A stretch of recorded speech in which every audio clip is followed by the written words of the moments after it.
What do you say, Mongo? 5 minutes? Yeah, we can flex 5 minutes.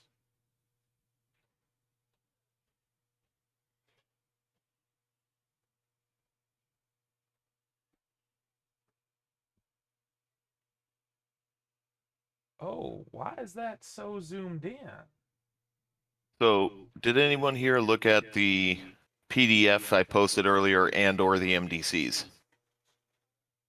I glanced at it, but I was at work. What?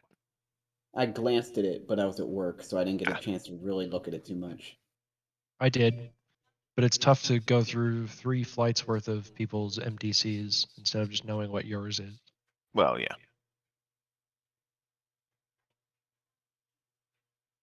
Oh, fudge. Boy, is this stream friggin' amateur hour. Do we expect anything else, Mongo? I resent that. I resemble that remark. It's alright. Mine's gonna cut out suddenly when I switch to Edge because I forgot to preset it up because it's dumb and you have to tell it specifically which tab to look at, so shit happens. Yeah, that's fair. All right.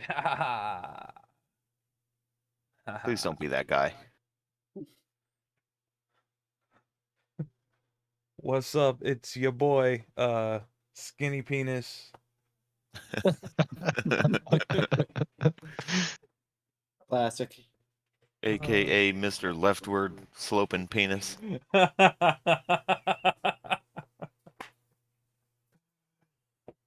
Oh man. Sick reference, bro. Yep.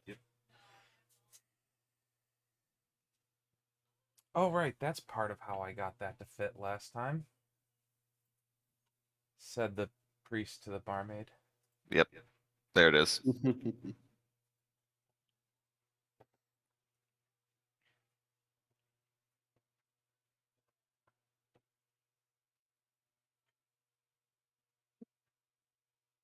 I'm not gonna lie, my blood pressure is still probably about 210 over 140.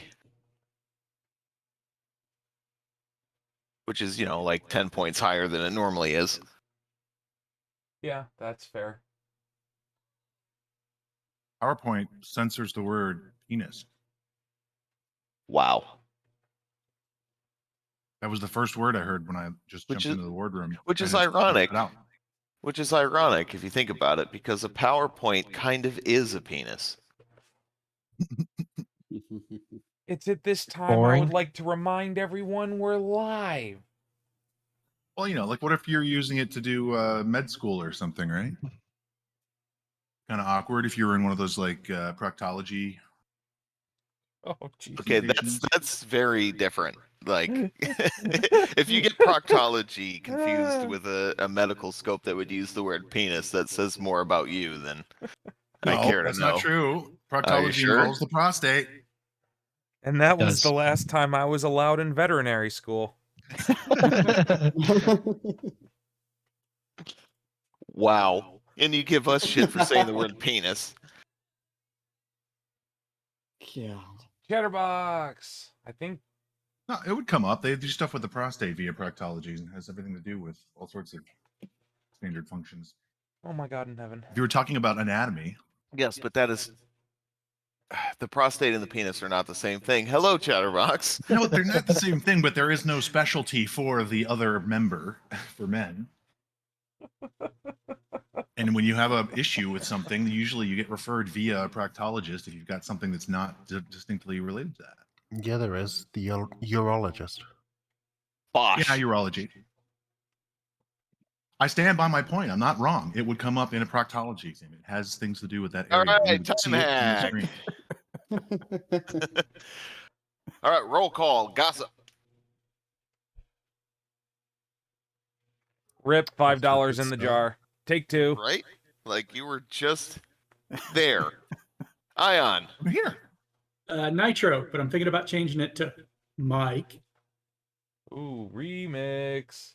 I can't I don't know how I feel about that. I kind of love it and I kind of hate it. It's a lot like my relationship with Ion in general. Team kill. Mike. Mayo. Mike. Mike. For me, Mongo. Mike. Dolby. Mike. Take Zap. two. Yeah, Mike. let's hear that again, Dolby. Mike. Wunderbar. And Chatterbox. It's been 2 years and I still don't get this reference, Mike. It's because it's called the required fucking viewing, Chatterbox. Oh my sweet lord. Oh man. Okay. Ooh. Wow, I really hate you sometimes. All right. All right, so this is Workups Evolution 2, Seed, Strike, and Escort.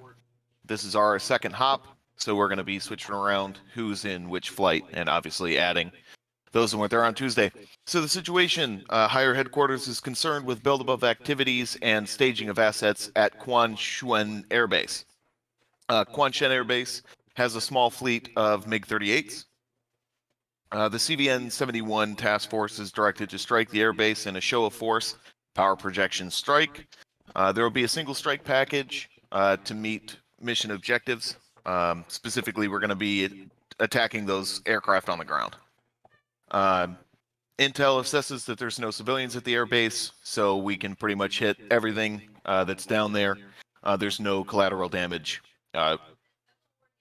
considerations. And then the overall ALR is low, so obviously defensive engagement is authorized. The escort flight is going to be ALR medium, just because they have a mission that they are.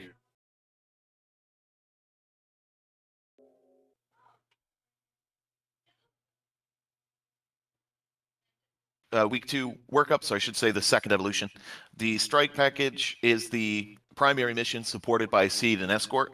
We're going to focus on flight coordination, timing, and combined attack. The primary target is an airfield, which is defended by SAMs and potentially some Red Air. Sting 3-1 is going to be the mission commander. I'm actually going to call an audible on that, as we talked about in the admin chat earlier. It's going to be Sting 2, the Seed flight, is going to be the mission commander. So we're going to take off and land on runway 03 right, and you've got your weather METAR down there. Nothing too crazy. Incidentally, the altimeter setting is sort of screwed up, so we can just leave it on 29 or 902, the default. I think it's a NTTR issue. All right, so the DLOs, obviously we're going to be doing timing. So that's for takeoff, ARIT, push, and IP. We're not going to worry about the timing and the target in terms of hitting a particular point at a particular time. The timing we're worried about when we run into the target is the coordination. So, how much time between when each flight gets there. So the flight leads are going to follow the fuel and nav cards as close as possible. The reason I say that is because, in theory, if you were to fly exactly what the FPAS tells you to fly, the timing is worked out, in accordance with that plan. The exception to that is the FPAS assumes that the instant that you're off the deck, you're gonna, jam to 460 knots or so to start your climb. Obviously, we can't go that fast, that low, in a in an area populated by civilians while wingmen are trying to catch up to us. So we're gonna do standard 300 knots until rejoin and a slower climb out, that kind of stuff. There's a little bit of slop built in as well that I added for that. We're going to follow the departure and arrival sequences at Nellis. Again, coordination between the flight leads is kind of the big key, and flying the departure and arrival accurately in accordance with the cards we'll see in a minute. All right, so the concept, the overall view here, Sting 1 is our escort flight, which is going to be defending the other flights from OP4 aircraft. Their ALR is medium, as I said earlier, and then they're carrying a 2x4x2 configuration. Sting 2 is going to be our seed flight. So obviously their job is to get rid of the SAM threat in the area. Their ALR is low, so basically you're going to get to where you can shoot your harms, do so, and then run away. And they're carrying 4 harms and no Mavs. Sting 3 is going to be our strike, so they're going to be dropping GBUs in pre-planned mode. And again, I have double-checked the coordinates manually, so we know that those are going to be good. And they're carrying GBU 32s. As well as the soft protect. All right, here's our flight assignments. Sting 1 is going to be Zap. He's going to be our escort flight lead with Mayo and Bookworm. I'm going to be Sting 2 flying Seed with Ion on Dolby. And then Mongo, you're going to be on the strike for this hop with Gossip and Chatterbox. All right, so the mission overview, sort of step by step. Step time is 2000 Zulu. We're going to launch no later than 2020. We want a few more minutes to be able to kind of program stuff, waypoints or target points and that kind of stuff that was requested on Tuesday. We're going to follow the Dream departure, so we want to be below 3,000 until we get past the racetrack, cross Juno above 17,000. At our ARIP, it says 2032 Zulu. I don't think I may not have updated that. It'll be on your MDC as far as when you're actually supposed to get there. And then we're going to hit Rachel, which is our push point. Again, that time may not be accurate, but the MDC will be updated. All right, so Sting 1 is going to follow the Seed closely for air-to-air cover. The idea is the Seed's going to run in close, and we want the escort sort of behind them, so they're not going to enter the Wes until at least after the harms impact the area. I would recommend that the escort flight sets up a grinder with the close end of the grinder just outside the Wes.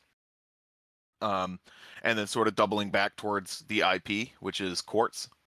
I think a grinder's going to kind of be the way to set up, and then let any bandits kind of come towards you and see what they do. If you run in on them, you're going to end up overflying the SAM. That's exactly what they want you to do. So be aware of that. And then obviously you're going to report any contacts and kills. Make sure that the Seed and strike flights know what's going on in the airspace, and do that. Remember to do that over the big voice, which is button 4, which is the frequency that the AWACS is on.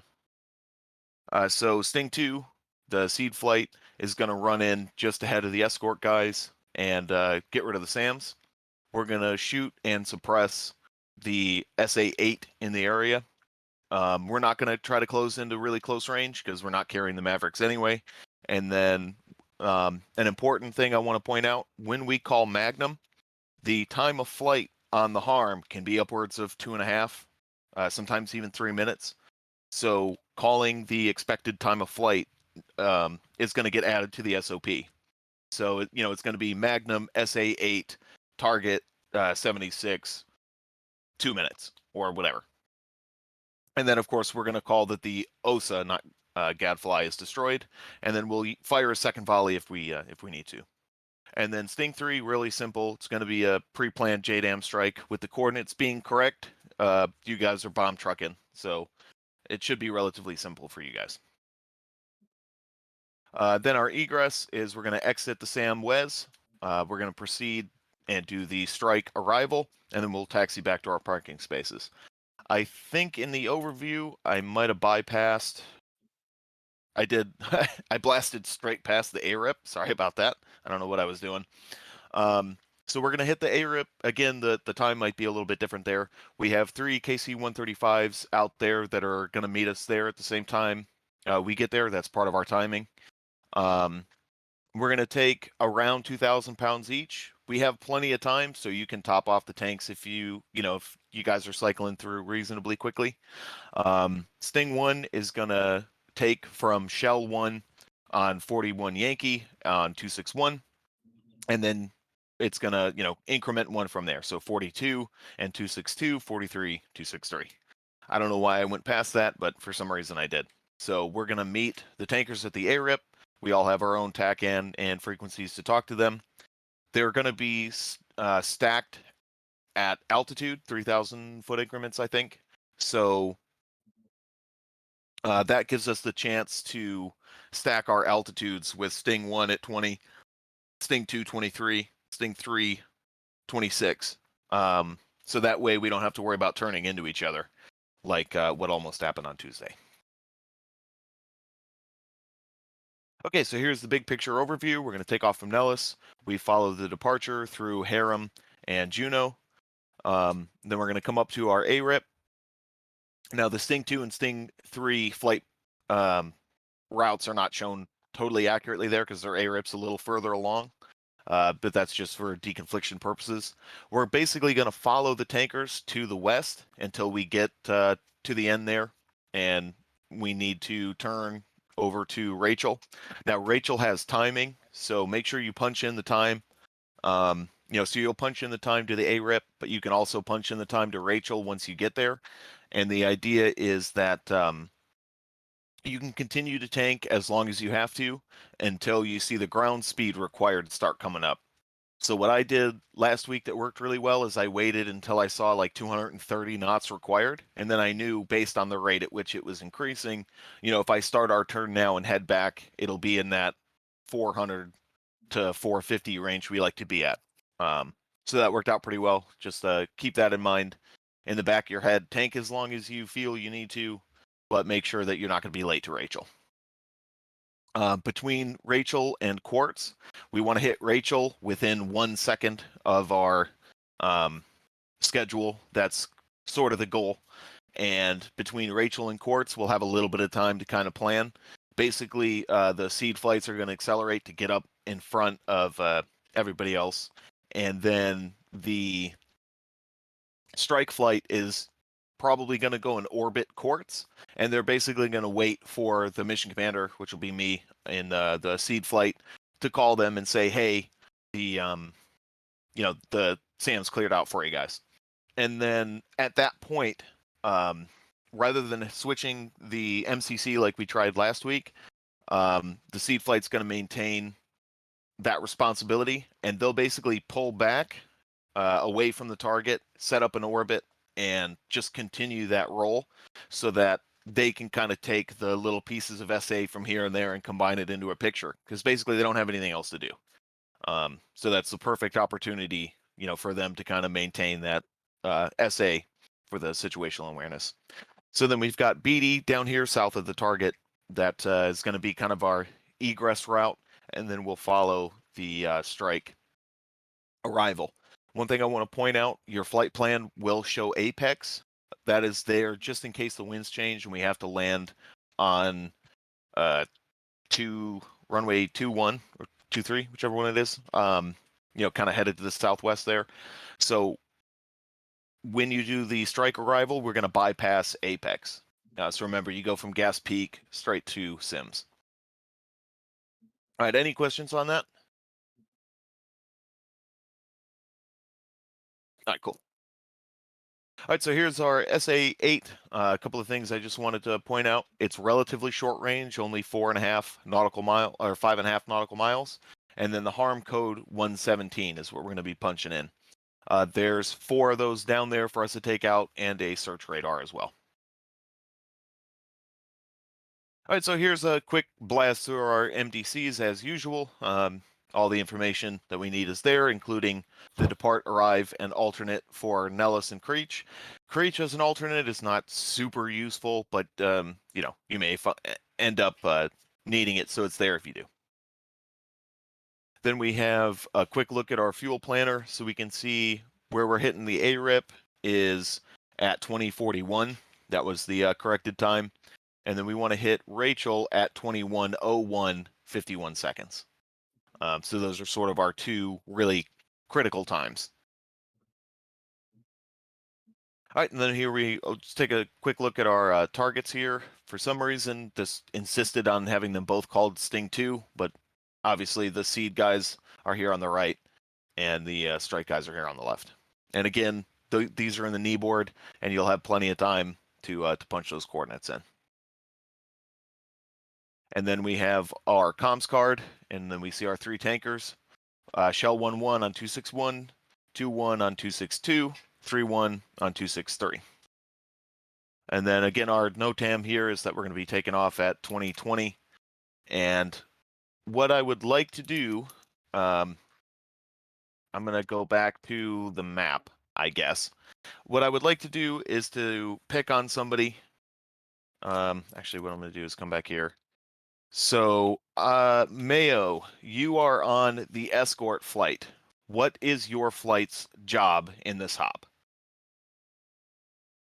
Our flight's job is to escort and protect initially SEED, but then also the strike flight from any other aircraft threats. Okay. And Dolby, you're with me on the SEED. How would you summarize our mission? We're killing shit with harms. Okay. How are we going to coordinate with the other flights? How are we going to coordinate with the other flights?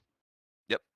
Well, we are going to be going in first to watch our harms with escort, close behind us. I mean, coordinate what though exactly? Like threats? What do you mean? Well, so the idea is like exactly what you said, right? We're going in a little bit before them and a little bit below them.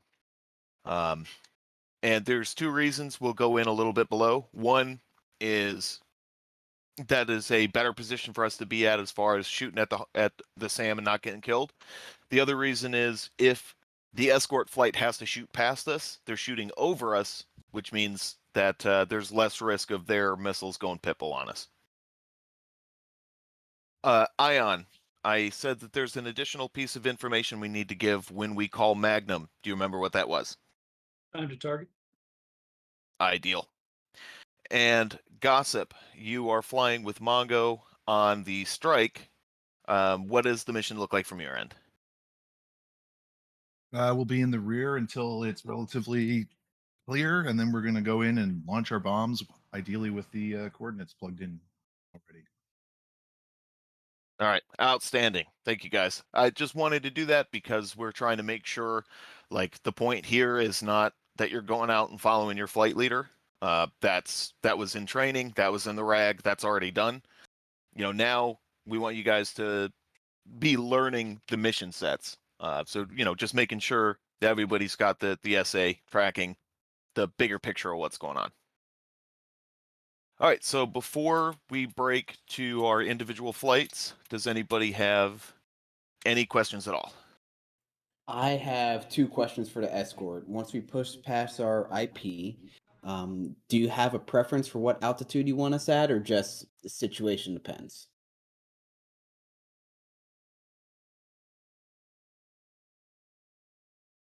Hello? Mongo? I'm sorry, say that one more time. I thought he was talking to you, Wrench. I apologize. As far as our escort, once we push past our IP, is there a specific altitude that you want us at, or just situation dependent? Situation dependent. Whatever altitude's going to work best for your fuel state and to let you guys reach out as far as possible. Okay. So yeah, situation dependent. And, we'll keep then we'll keep everybody appraised over the big voice of where we are. So you should be able to have SA on that. And yeah, I would say altitude, Alright. your discretion, however you need to keep the And bandits what- away from us if they show up. And one last question, which kind of applies for everybody, because I don't remember off the top of my head. Does the SA-8 have any home on jam capability? I don't think it does because it's a semi-active missile. I don't think it does either, but I wanted to make sure if anybody knew. Right. When I did that, did I call on the wrong people for the wrong jobs? No. We No, got everybody right. Right. Yeah, Okay. you're right. Okay, I just wanted to make sure. No, I was asking that question for just everybody in particular, so that way, if you want to, you can use your jammer. Yeah, since- Roger. I just Yeah. wanted to make sure. Okay, so that said, what we'll do, let's split off to our individual. Let's come back here at 9:20. so that we can discuss between flight leads any last second, panic, and then we'll step probably either like 921 or 925, whatever we decide. Okay. Okay. Sounds good.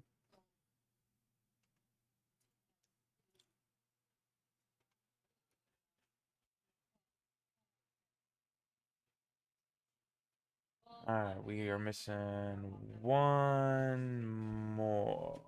Here he is. Chatter seat. Okay. So Surprise. we'll just keep that up. Pretty straightforward, our mission. There's not a lot to it. I'll once we're in the jets, at hack +5, I'll call for the comm checks. Comm 1, comm 2, mids A, mids B. Actually, we'll just do mids A, since Box, you don't have anybody flying on your wing this time.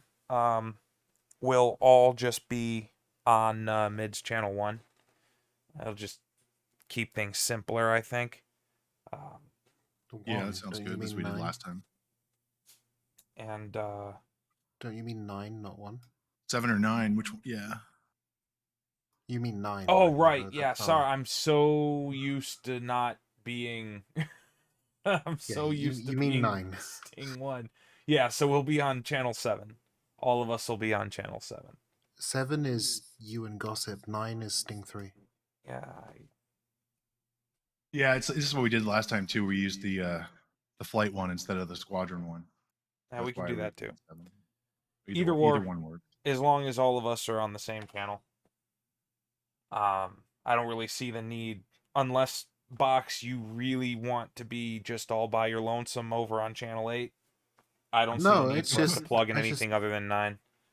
Oh, yeah. Just all on 9. I just wanted it to be 9 because that's what the comm card says in case we have like other people changing or whatever. Mm. Yeah, that's a good call. Gotcha. Yep. Okay. So yeah, 5 minutes after we step into the jets, I'm gonna call for the radio checks to be aware of that. Keep an eye on the clock. And I'll call it in that order: radio 1, radio 2, mids A. And then once we're all up on comms, I'll send the report up. We'll get the encryption. We'll do a radio check on comm 2 after it's encrypted to make sure everyone's up. If it's not already, when you get into the jet, just put 161 on button 1 on radio 2, just so we can encrypt it. I'm hoping it's going to kind of be that way when we get to the jet, but it might not. Isn't it Radio 1 that encrypts? No, it's radio 2 that encrypts. It's just that Dolby has been having a weird bug, so he alone has Radio 1 encryption, but everybody else is on 2. Yeah, That's I don't why know it's what's been going on with Dolby. But anyhow, other than that, we really are just bomb trucking, so it should be a really straightforward mission.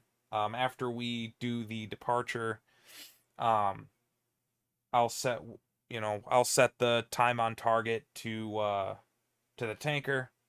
We'll tank, and then we'll change the time on target to Rachel, and then on the way to Rachel, we'll fence in, and then we'll orbit at what was it, Quill, I believe. Quartz, maybe? Quartz. It was Quartz. Something with a Q. Yeah. I think it was Quartz though. We'll orbit Quartz basically after we cross Rachel on time. We'll fly to Quartz, set up a max endurance orbit, and we'll wait for Sting 2 to tell us that the way is clear. And then we'll go in, put warheads on foreheads, and then get the hell out of there and head back to base. Sounds good. Do you want to divvy up the coordinates now? I'm assuming because we're going to have to program all these, right, into the JDAMs when we get in the cockpit. Looks like there's Yeah, let's see 14. here. So Is this one ours? Yeah, this is Sting 3. Okay. So, oh, these are the waypoints. I want the target data card.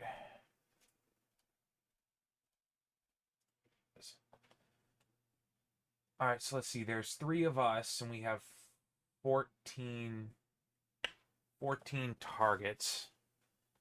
What is our loadout? Did he put our loadout on the card?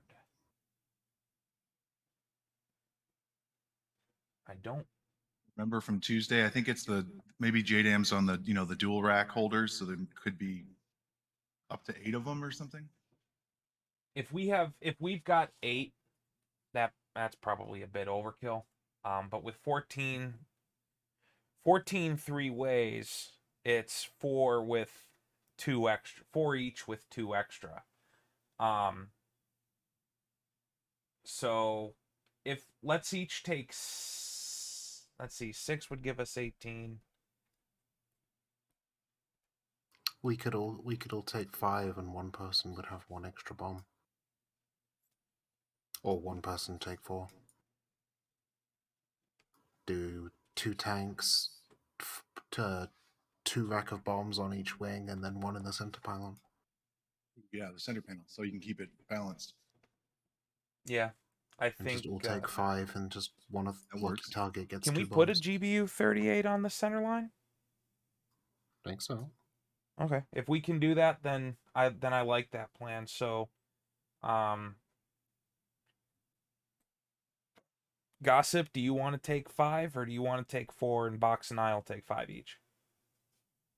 If we can do it so that they're relatively evenly balanced, I'm down for all of us taking 5. That way we have a little bit of redundancy if we need it.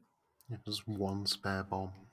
Yeah, it's not going to do a whole lot, I guess, but Yeah, no, I don't want to bring any ordnance back if we can avoid it, and I don't want to just dump Okay. it in the desert. We'll just take 15 bombs, and we'll just 1 special target gets 2 bombs. So we can be extra confident that one of those targets will die. Okay. yeah, because these things are all near each other, right? So if you just have 2 bombs towards the center mass somewhere. Okay. Well, then in that case, we'll just go straight down the line. I'll take targets 1 through 5. Gossip, you've got 6 through 10, and then, or as you were, yeah, 1 through 5, No, 6 you through can't 10, put those on and there. then Box, you'll take 11 to 14. Maybe you'll take 9 to 14. So target number 9 is the lucky one that's going to get hit with 2 bombs. You can't put those on there. I thought I saw he put GBU 32s on the briefing, but those are the £1,000 you can only take 4 of.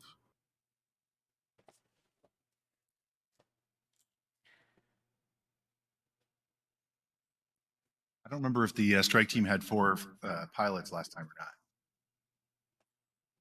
The bombs didn't get where they were supposed to anyway because the coordinates were wrong. But I think the so if strike Chatterbox team takes 10 through 14, that gives me 6 through 9, which means I'm carrying 4, which is probably better anyway because I'll be slower at entering than you guys will. So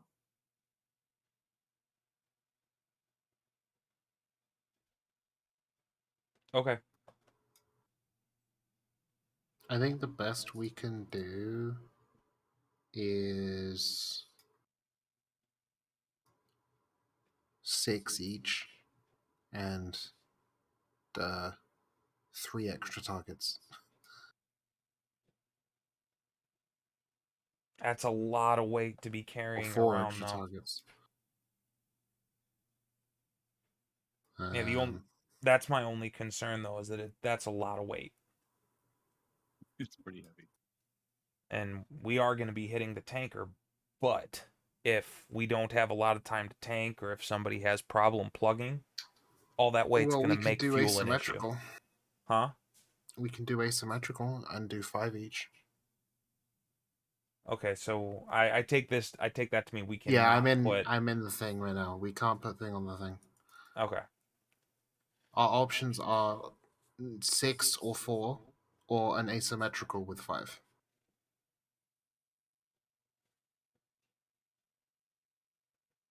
Either we miss some targets and take 4, Mm-hmm. we take far more than enough bombs and take 6, or we take just enough +1 and we have an asymmetrical loadout. Which, to be honest, on a largely autopilot bomb delivery mission, I don't think asymmetrical is going to be much of a problem. And F-18s, as I recall correctly, did do asymmetrical all the time. Oh That yeah, was common. the aircraft itself is very capable of an asymmetrical mission. That's not an issue. So I think we should do that then. Then we should do 2 and 2, and then 1, and then a fuel tank. So one wing has 3 bombs, and one wing has 2 bombs and a fuel tank. And then I guess a centerline fuel tank to have 2 tanks. And that'll be close to being balanced. So Well, at least until what we if? drop the bombs. That's the closest we're going to get to balance and asymmetrical. Yeah, I suspect you're right. Unless you want just one fuel tank. Because one 500-pound bomb on the inner wing pylon isn't really going to do much. That's what I was thinking. We can And if one we can fuel just tank, take the yeah. one fuel tank on the center line because we are going to be hitting the tanker. Yeah, then let's take one and we'll do. All right, we got to get back up into the ready room though. Yeah. Okay. Yep. Moving now. But just my personal explanation myself is Rommel was a natural commander, that he was just a natural. And Rommel learned to be a commander. This is not the conversation I was expecting to come into. Nope. I was comparing you to Monty and myself to Rommel. So, you'll meticulously brief, and I'm like, I don't know, we'll figure it out. We're trying We to were actually divide 14 by discussing 3. loadout. Yeah, we're trying to do the numeric math. Gotcha. All right, so any reattacks on, just flight lead to flight lead? No, we're going to be taking a slightly asymmetric loadout. So we're going to be going in with 5 GBU 38s Roger. each. And Ion, can you jump out of the server, please? Yeah. Well, as soon as I finish loading in, sorry. Well, actually, if you guys are ready, we can just go ahead and jump in then, because the clock hasn't started in the mission yet then. Yeah, I'm not flying. I was just loading into the server. Yeah, but the clock starts when you do that, so it'll fuck the Sorry, did timing not up. realize that. All right, well then give me a second. Like I said, it's still. Well, if we're all ready, then we can just go. Yeah, let's do it. Let's go. All right, let's do it. Yeah, because I'm not in. I'm still loading in. Yeah, it'll reach a point where in the loading where it does start the clock before you actually load into the air. That makes us lose out on minutes. I am going to start pulling us back out to our individual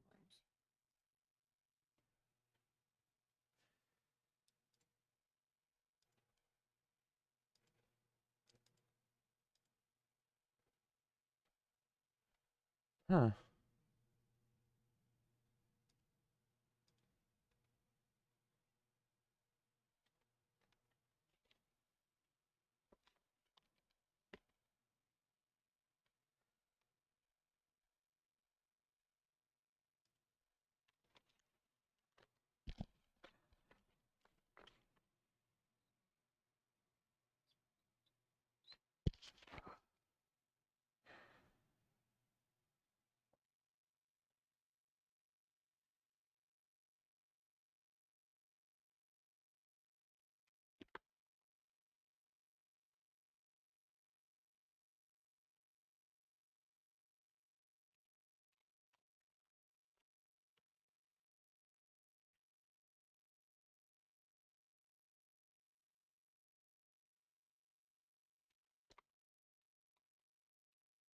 Come on, DCS.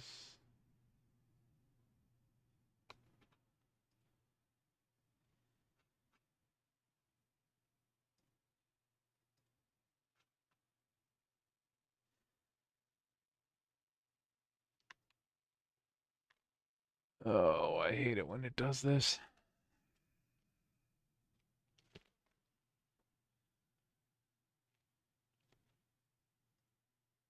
Anybody else just stuck in the loading screen? Oh, there we go. It just popped in. Okay, cool.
Alright, come on. Where's the 2x? Here it is. 2x, 1x, center line.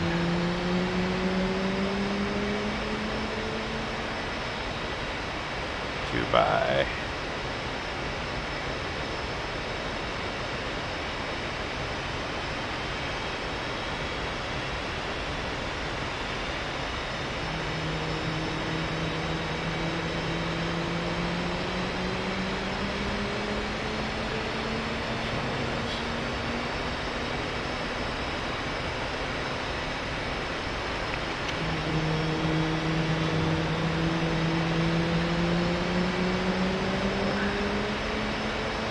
There we go. Request rearming. Copy.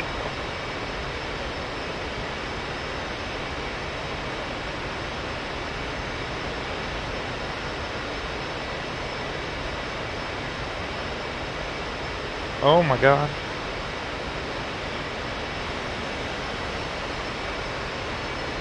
That's gonna take a little getting used to.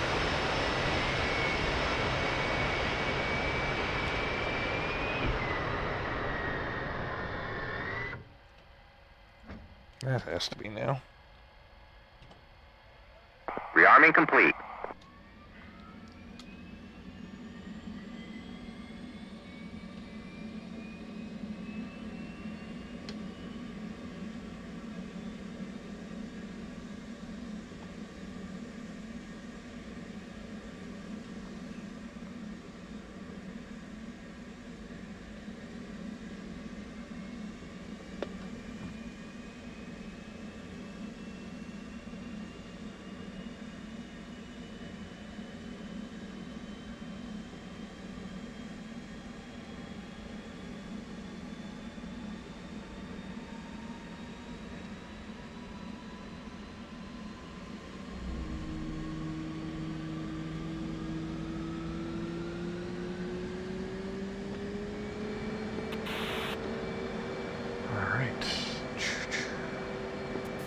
Roll left, roll left. Flight controls. Flight controls. 555.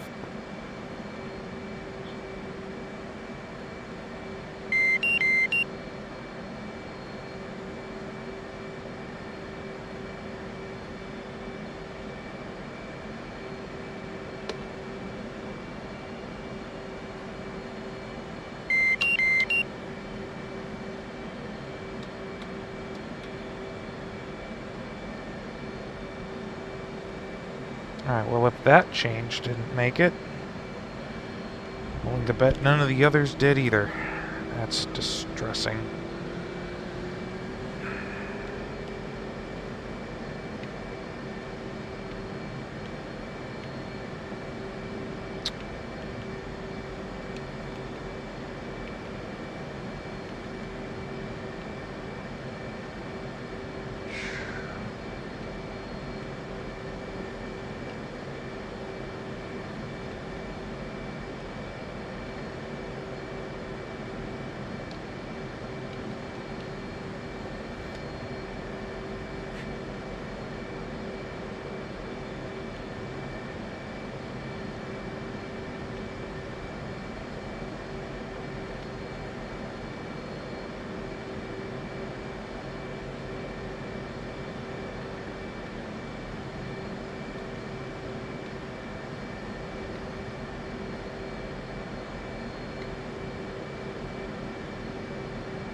Okay.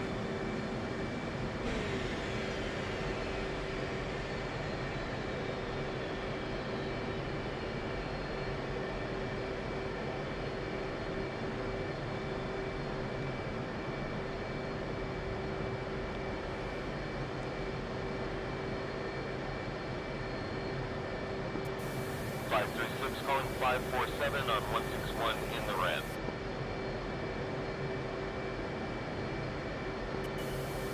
This is 547. I got you 555 in the red on 161. 547. I haven't been able to get you on mids yet.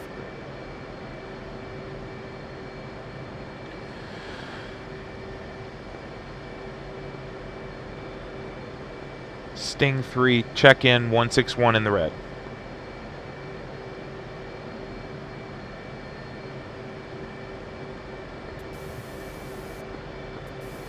Sting 3-3, checking in 161 in the red.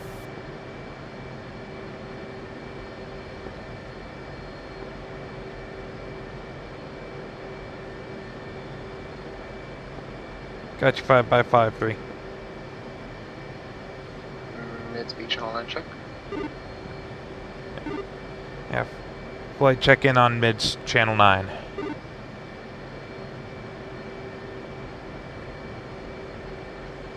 I don't think he's set up yet. 3.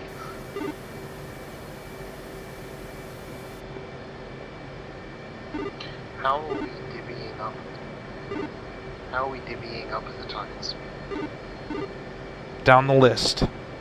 1, 2, 3, 4, 5, 6, 7, 8, 9, 10, 11, 12, 13, 14.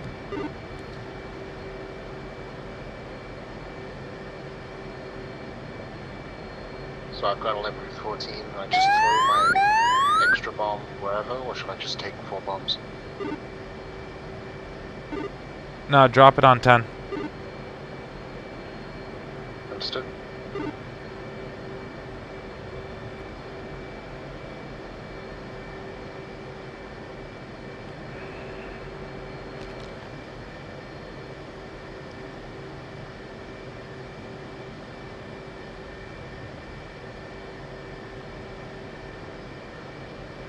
So how does this work with...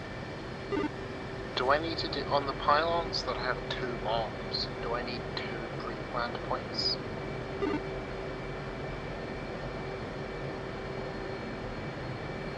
To be honest, I'm not 100% sure.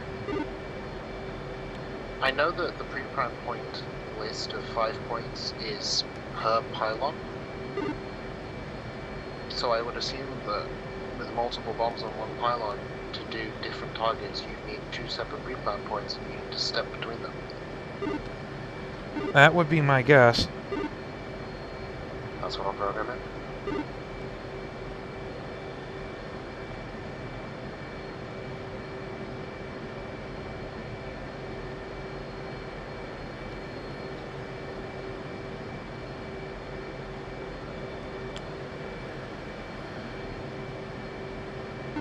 Gossip, you up on mids 9 yet?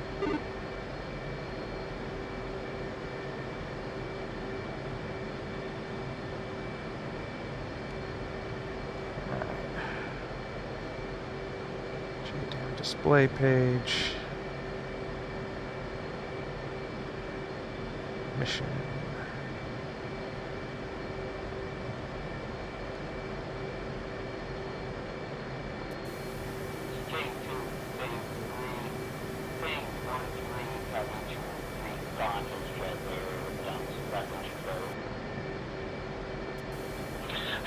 Roger.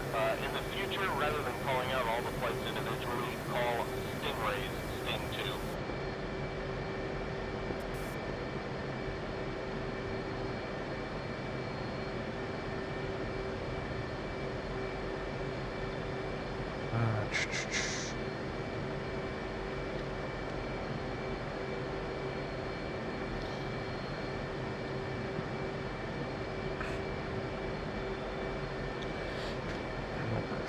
Oops.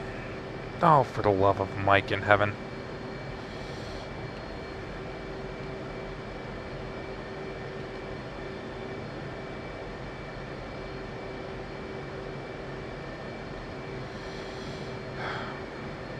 hard not being able to see, but what I am doing is entering the target data. 3 north 37 2553.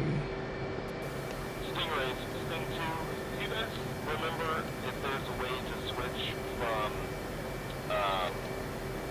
degrees minutes, decimal minutes to degrees minutes, seconds, decimal seconds?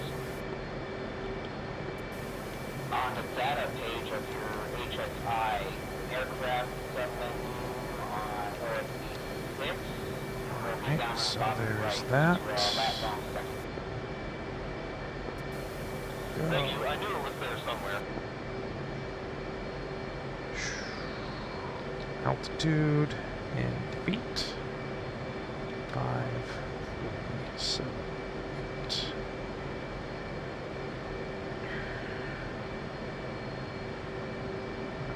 Step.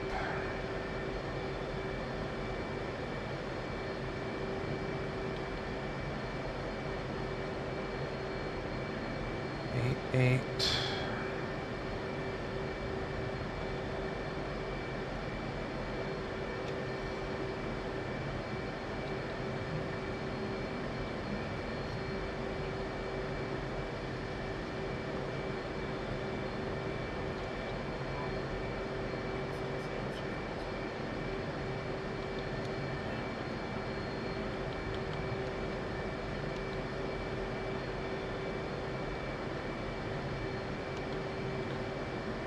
Right, and then longitude is west 1651. Oops.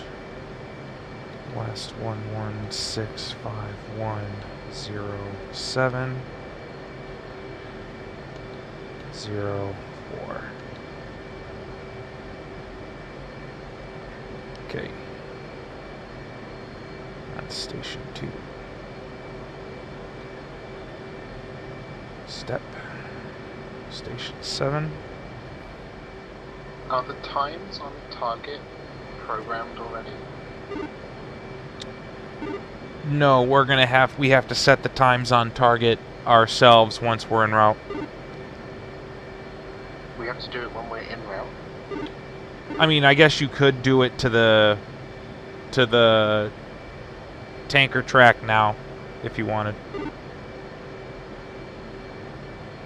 Oh, that's right. You can only do it to one waypoint at a time. I remember.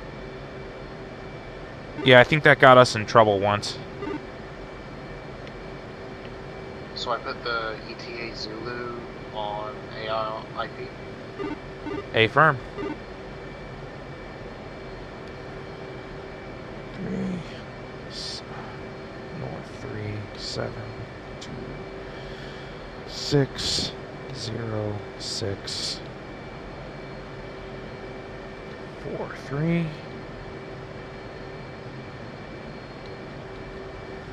Longitude west 11655055. This is the really interesting part of the stream. 82.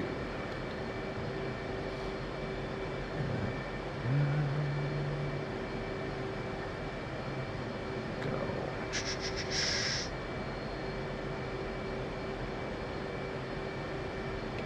Altitude feet. 542. Whoops. Whoa. There we go. All right. Now, station 3. Oh, wait. That's station 7 there, so I gotta do one more on, and then that's station 3. So, feet for target number 4, 5439.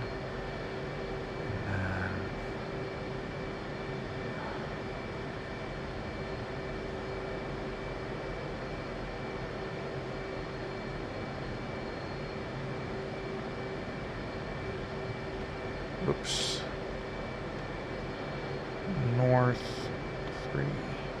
726.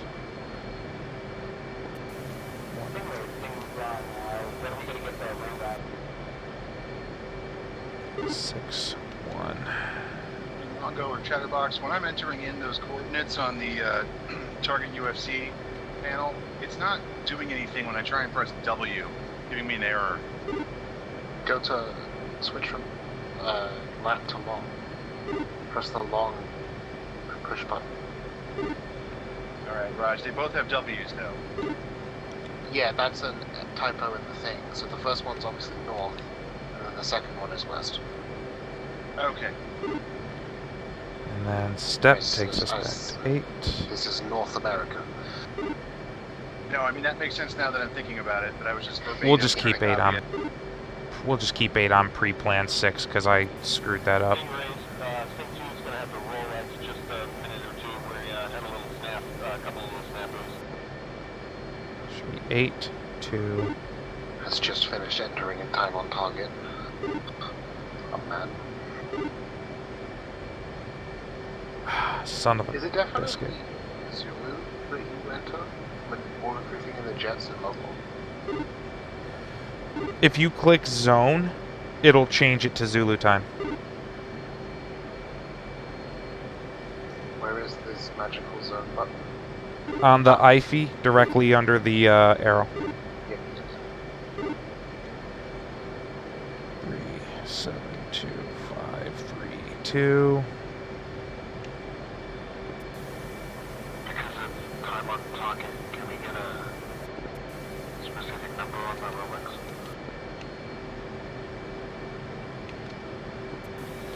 Let's call it 2023.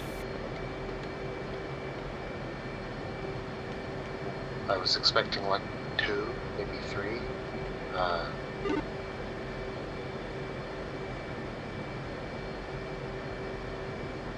Does he mean the start time is 2023? Yeah, our push time when we're going to taxi out is 2023. The card says our push time is 2025.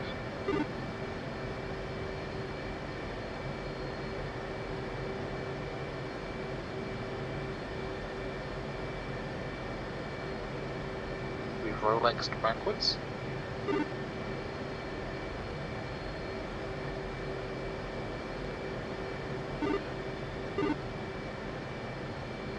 Yeah, that's a good question. I don't know. He's mission commander. We'll roll when he says roll, I guess.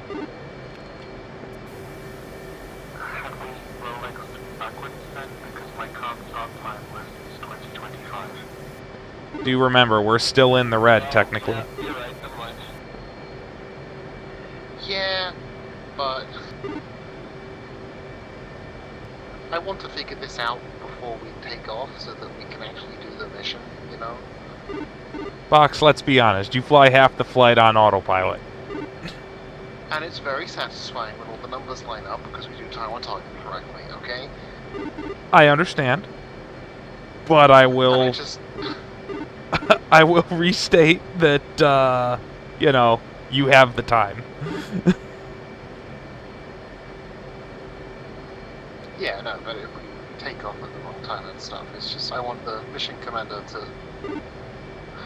The mission commander forgetting our start time to not be the reason we miss our Rolex.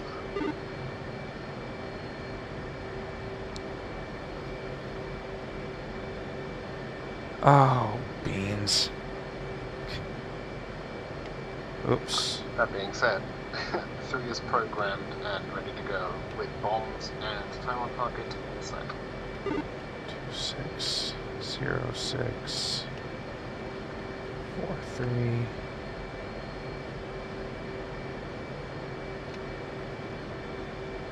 West 11650558 2. I have to re-enter a bunch of my coordinates because I put them in as launch points instead of as target points, which was dumb on my part. Oof. You're using pre-planned? Yes, we're supposed to be using pre-planned for these. Yeah, I just don't see where launch point is. That's LPUFC on the right side of the DDI. Huh, I never noticed that before.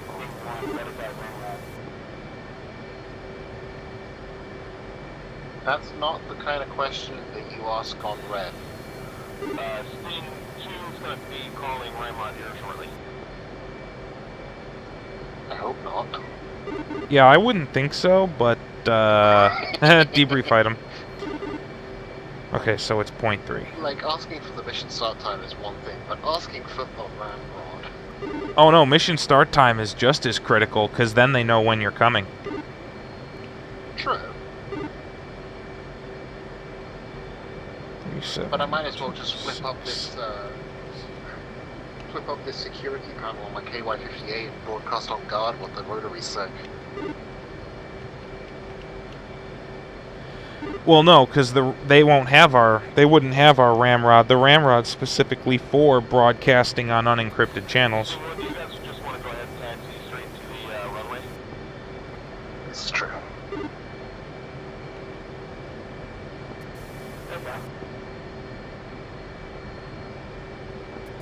You want to see the pilot or not? Yeah, because we're at push and everyone's taxiing, so you should be. Sting 3, I think, is we're still waiting on them.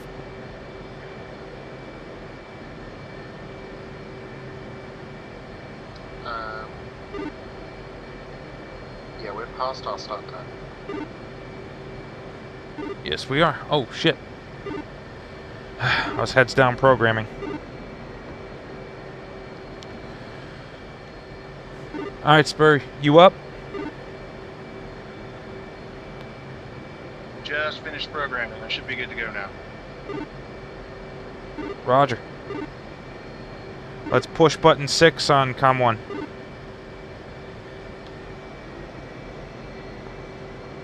Nellis traffic, Sting 3 flight of 3 F-18s, taxiing runway 03 right for departure, Nellis. Stingrays, let's set encryption alpha.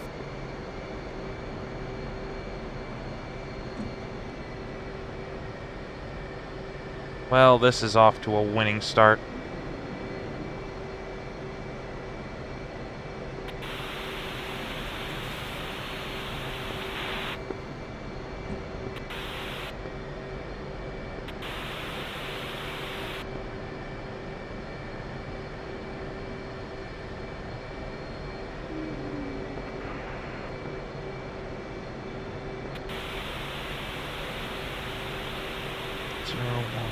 Charge complete.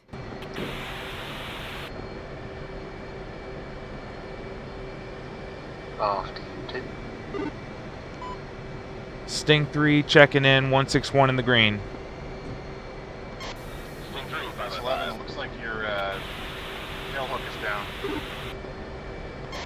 last caller, negative encryption. Sting 2-3, checking in on 161 in the green. 2-3, 5x5.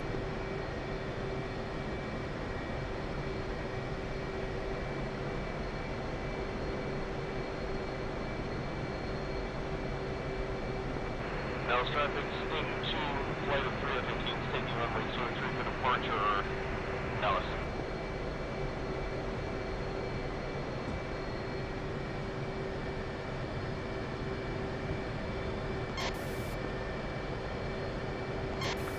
Sting 2-2, checking in on 161. Sting 2-2, 5x5.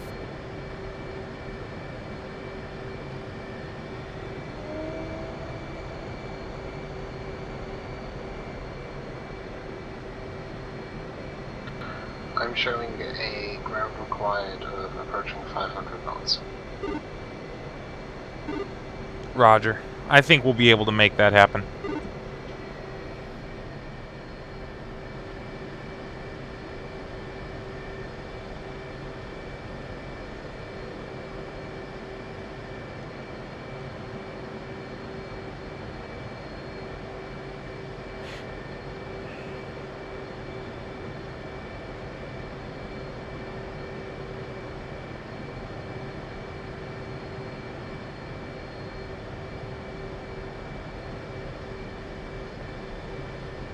Nellis.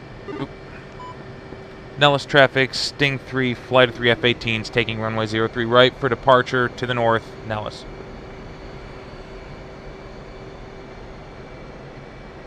We're going to do a bisection takeoff. I'm going to call brake set.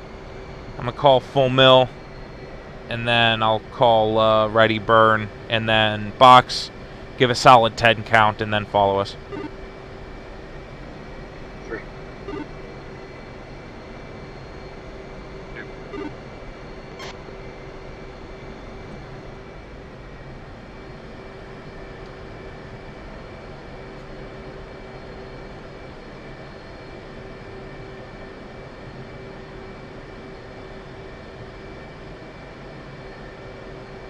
All right, one set.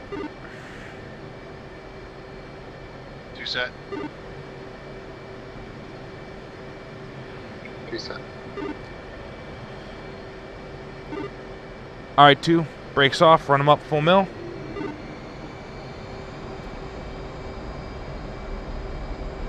And burn.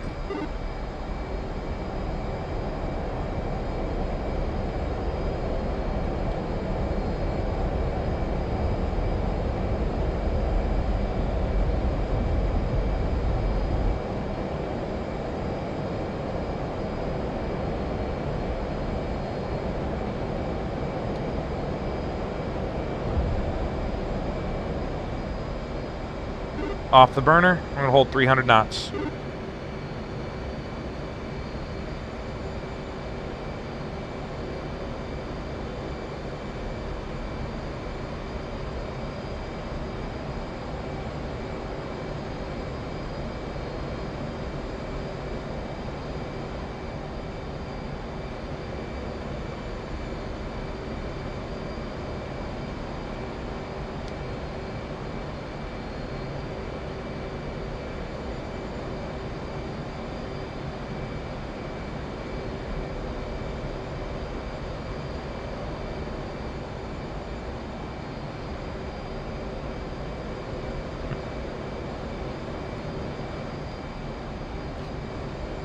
There he is.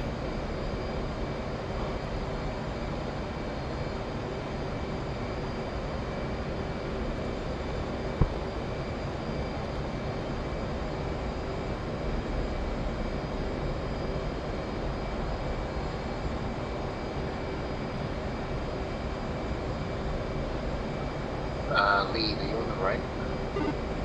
A firm.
All right, now that we're all rejoined, let's pick it up. Box, what's our ground speed need to be?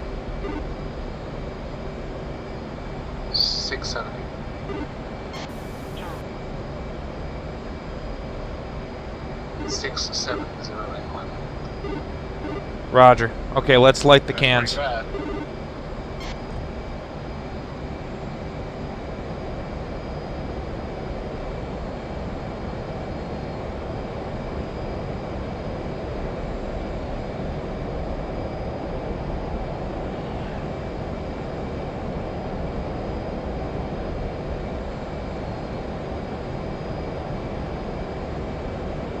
Let's push button 2 on radio 1.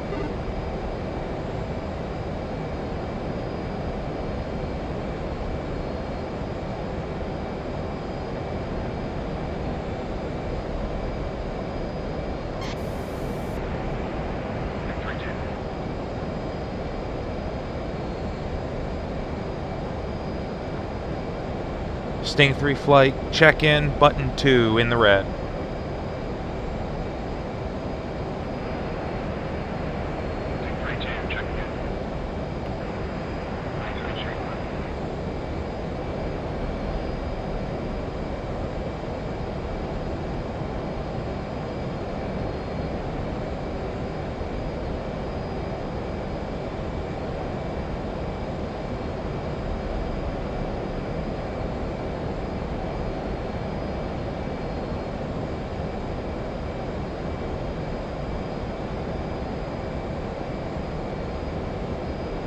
Alright, let's start leveling off.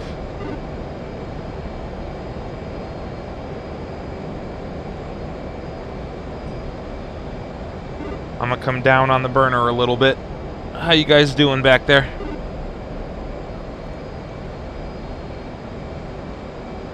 We're good.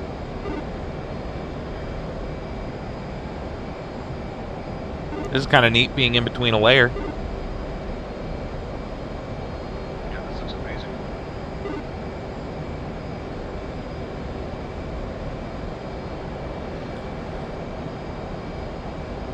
Alright, what's our 750 required. Say again? 750 required. I don't think we're gonna make it to that, but maybe. We will ground. We're already at 700 now. I'm at 651 ground right now. Really? I'm sure 700 ground. No, that's because I'm going past you. Yeah, I came off the... I was still in burner, but I wasn't full burner. I just went back in. Yeah, you're probably going to want to keep that plugged for a while. It's a good thing we're hitting the tanker.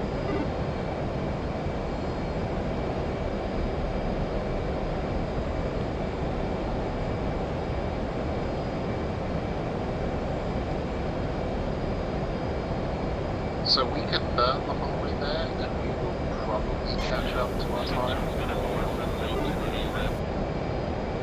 Or that, we can Rolex. Approximately 1 minute.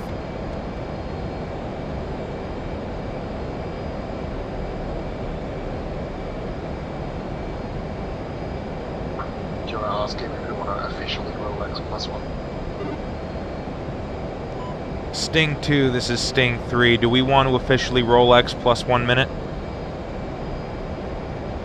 That one.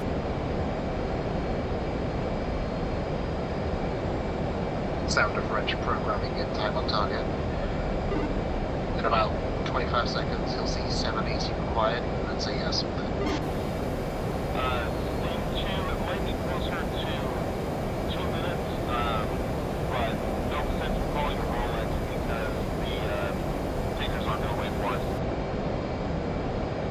Sting 3 copies.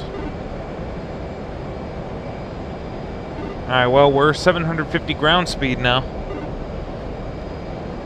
785 required. It never ends.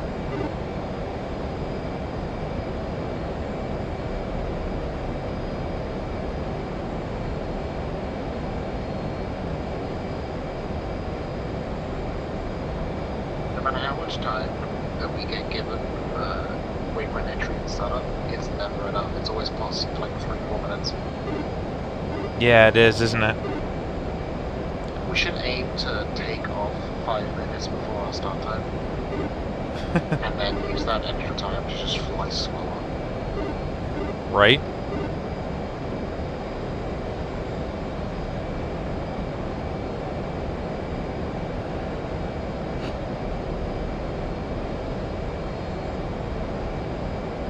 It's nice burning all the way there though.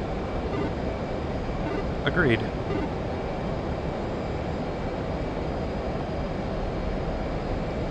You guys are only saying that because you can reliably tank.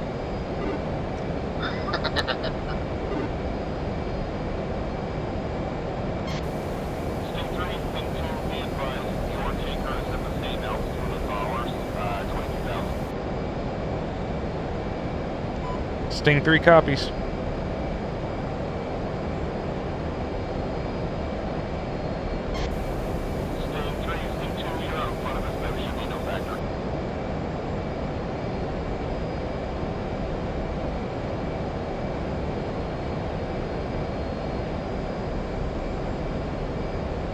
362613.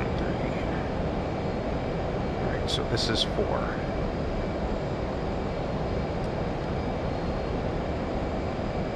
Target UFC. Position. That. 3616.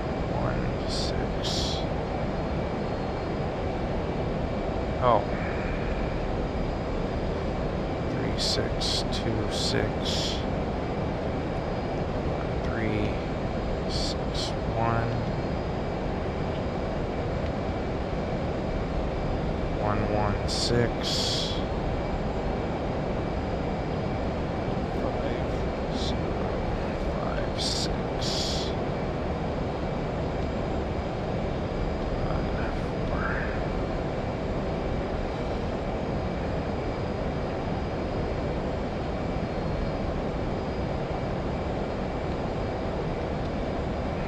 Which is the next critical? It was Rachel, isn't it? Yeah, Roger. I'll punch that in now so we have some idea of how long it'll take. Roger. We're 13 miles from the tanker, so let's come off the burner. Because I see our tanker in front of us. We had about 20 minutes last time for tanking.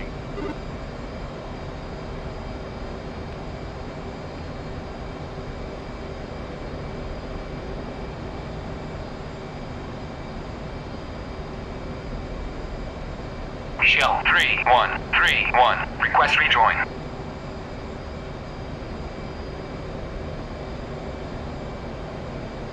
Alright, yeah, we're going way faster than this guy.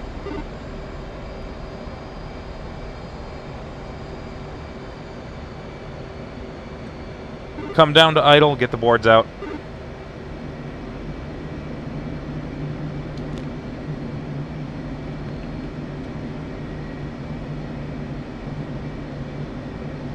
Shell 3131. Request rejoin. Alright, boards in. I think we're good.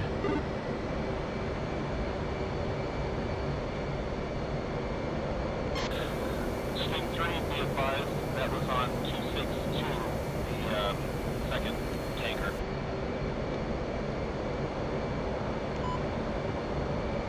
Copy. Tango Mike.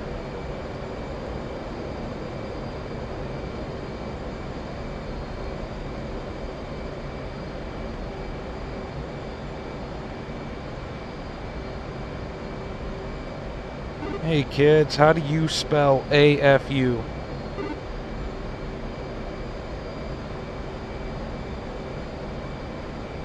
I lost you guys while programming, but meet up at the tanker, I guess. Yep, and just tune 263 on just tune 263 on Radio 1. We can do channel 2. Yep.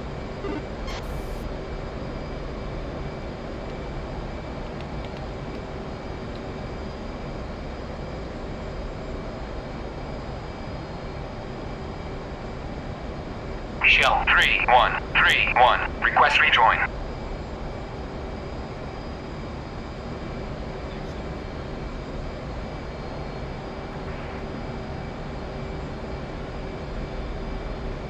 Shell 3132. Request rejoin. 3. Shell 31. Proceed. Okay, so he heard Chatterbox. At 270.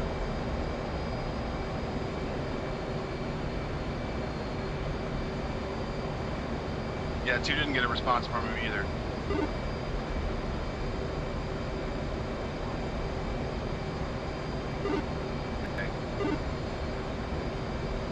Shell 3131. Request rejoin. 31. Shell 31. Proceed to Alright, there we go. at 23,000 at 270.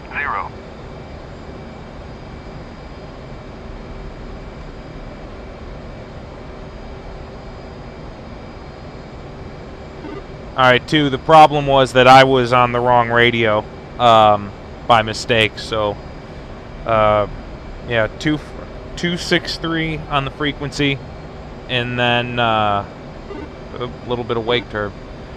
263 on the frequency, and it's shell 31.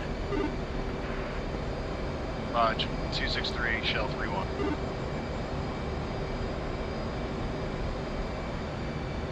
Ready, pre-contact.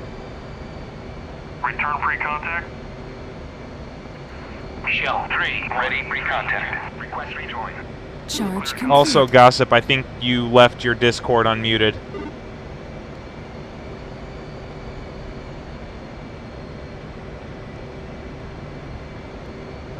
Raj, I'll try and sort that. Yeah, no worries. Not critical right now.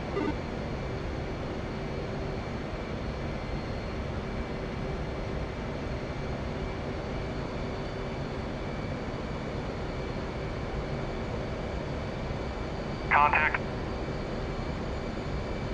You're taking fuel.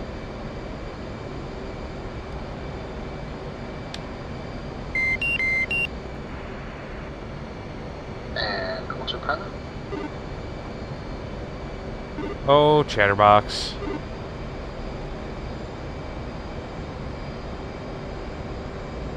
Nah, I'm kidding. I'd get bored. Somehow I don't think you're kidding.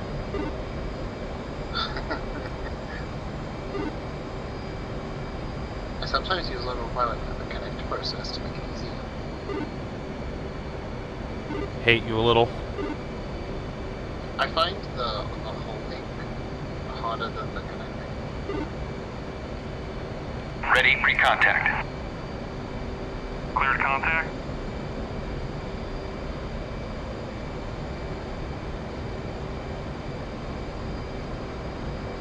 How much fuel do we want, by the way? Well, we burned almost all the way to Joker, so it would probably be a good idea to go up to full if we can.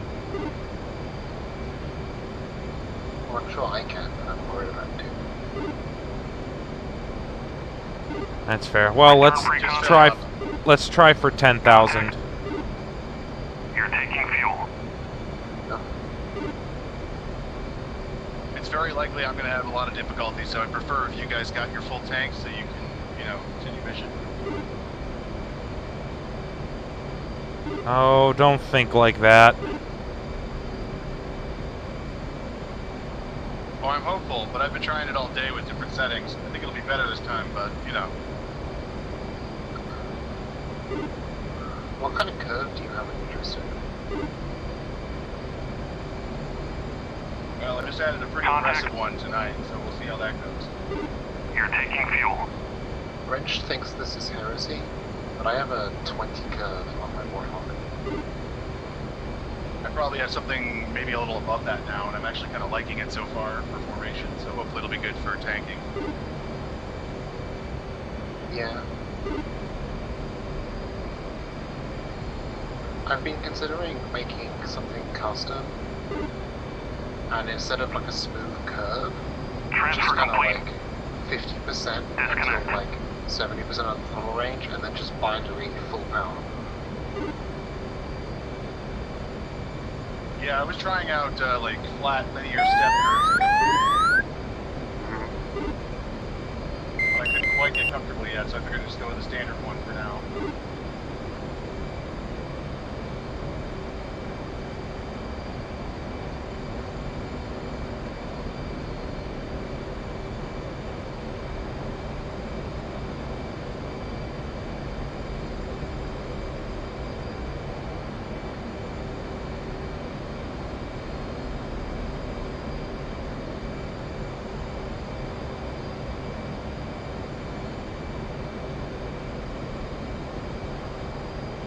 Shell 3132. Request rejoin. 32 Shell 31. Proceed to pre-contact at 23,000 at 270.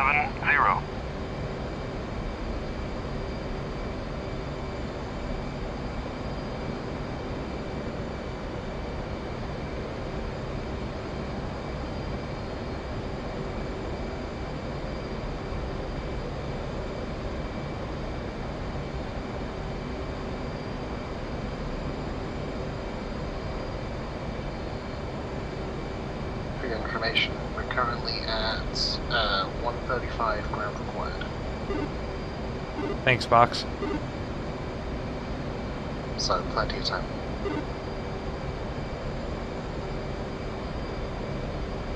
I feel like the ground required is honestly a better number than like number of minutes, you know?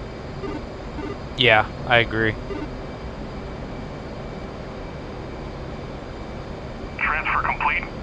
Ready, recontact.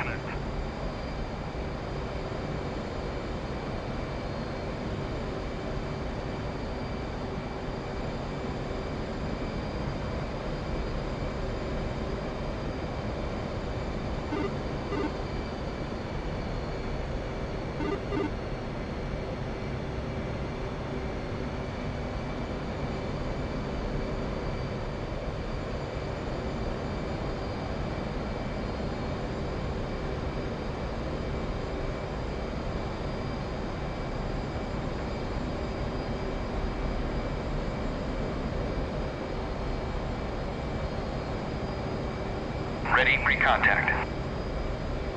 Return pre-contact. Yeah, you gotta be closer than that, Gossip.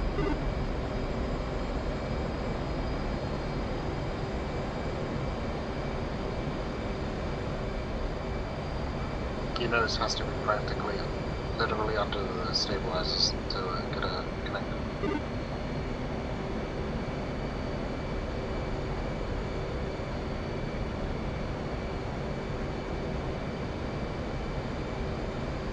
Oh no. Let's make it interesting.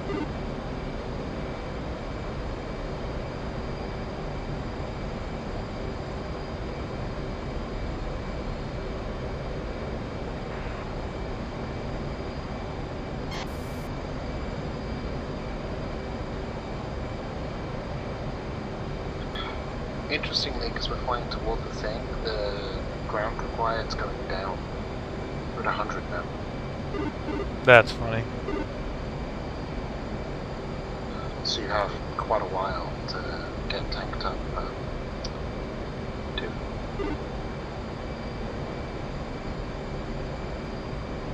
My voice attack decided to kind of crash right in the middle of all this, so that was cool.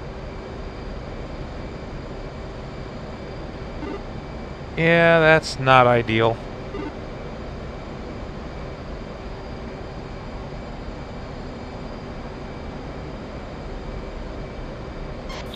Sting 2's tanker is turning, has 80 knots ground required.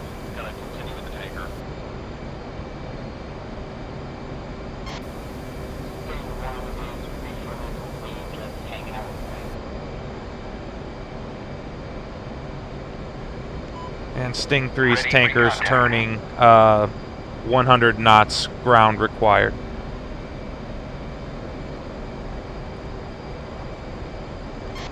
Sting 1 is 65 ground required.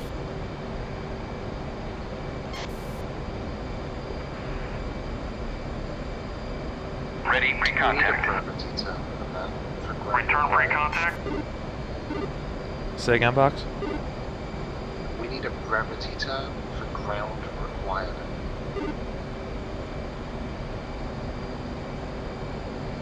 Yeah, we do. We'll think of one. Grim Reapers. Sting 1 is 2 visual on us. Wow.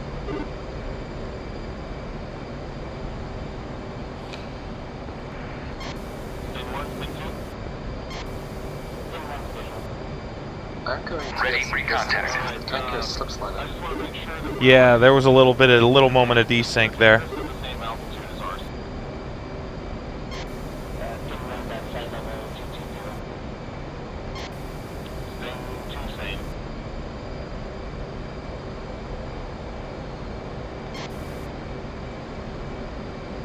Ready, pre-contact. Oh, come on. He's got to give it to you at this point. Ash is bullying. Ready, pre-contact. Return pre-contact. Brake high. Too low now. It's alright. We still got time.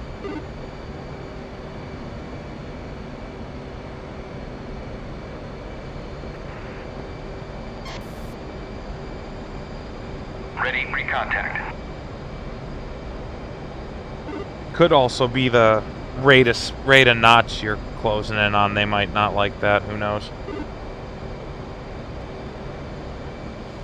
Try and hold where you would be holding if you were connected. So like even closer than you're going with. Twice as close.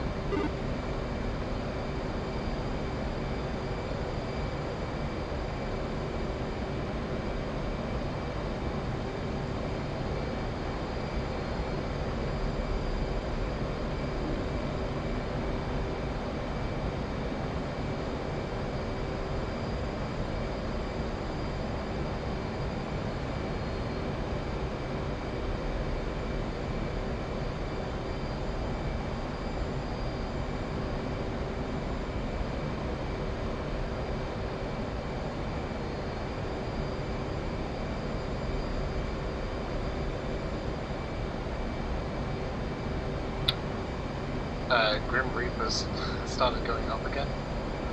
We're at 70, passing through 18 now. 17 knots passing through 18 knots? Negative 80, now passing through 90. Oh, roger. Okay, tracking. It's going up pretty quickly. I think we must be flying away from the thing. Yeah, we are at this point. We'll want to turn around when it's 250 or so. I will alert when we hit 250.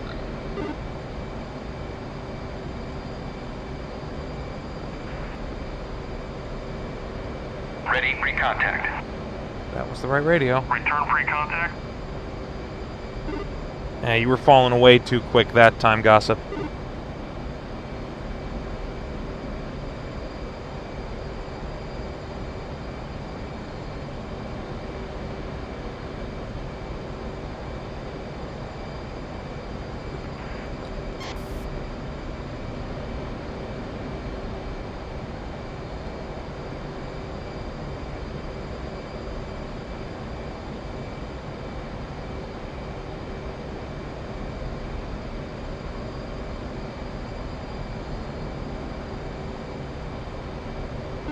There you go. Now just stabilize there.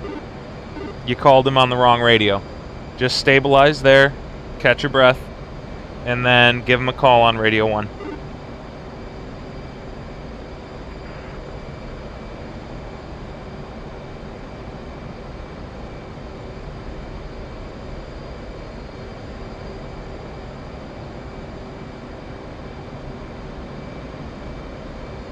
Ready, pre-contact. Cleared contact. There you go. Yeah, fine.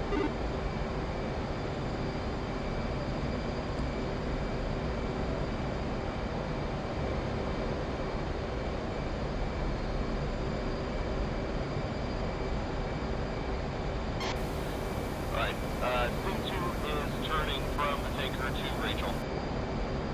We just passed 350. Okay. Well, it's going up pretty quick. We're at 300 now. Okay. Alright, we got to turn. Alright, 2. Stay here, try and fuel, and catch us up. But we got to turn to make our time on target.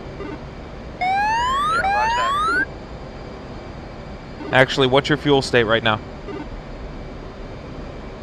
Fuel state's 4.7. Yeah, that's not good if we get jumped.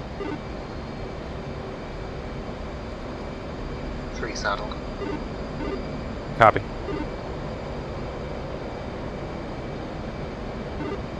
Yeah, try and get some fuel and catch us up. If you can't, if you hit 3,000 and still haven't gotten anything, just RTB, okay? Right. And use your F-pass to RTB, because it's quite a distance to RTB. Alright, well,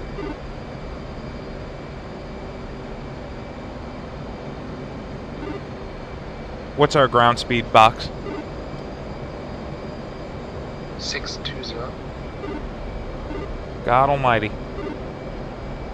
Yeah, and like rocket it up. Alright, let's punch in the burner. Again. Let's get up Angels 2-5.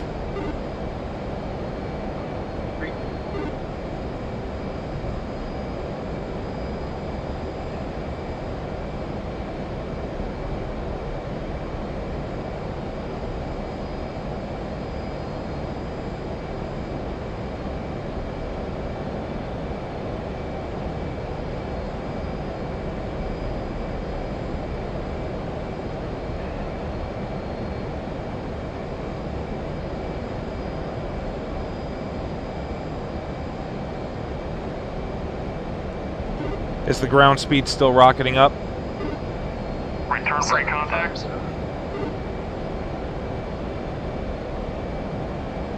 760.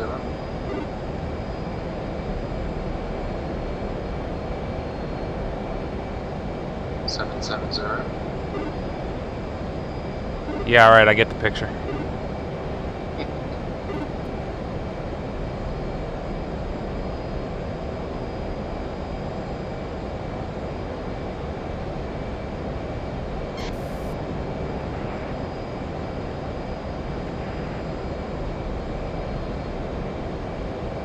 Ready, free contact. Return free contact. Box push button 4 on COM 1.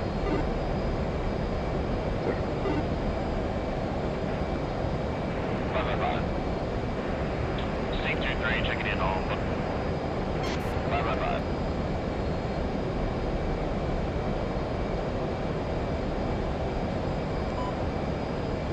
Sting 2, Sting 3. Over Sting 2. Roger, Sting 2. Be advised, Sting 3-2 had to stay with the tanker. He's having some trouble plugging. He'll either be catching us up or he's going to be RTB if he can't get it. Roger, he should have plenty of gas to be able to complete the mission. Without it, but since you have a straight flight, you've got a little extra time. About that. That's an Yeah, Roger. To meet the tankers on time, we burnered from Nellis, so he was down at 4.1.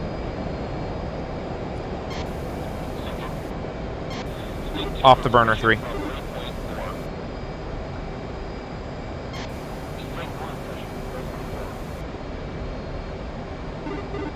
Sting 3 pushing from waypoint 4. Alright, Sting 1, Sting 2, we've got Mach 0.87 to run out in front of you. Alright, let's come way off the gas box. And we're going to turn towards waypoint 5. Sting 2, ETA at court, 2 minutes, 30 seconds, mark.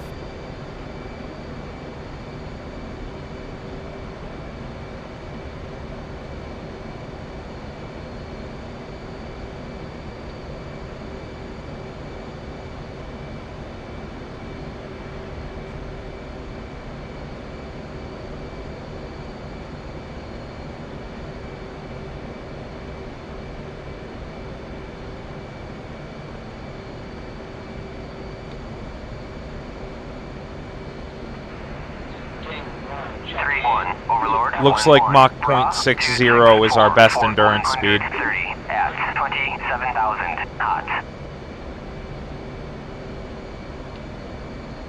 3-1, Overlord, 1-1, Bra, 264, for 130 at 27,000 knots.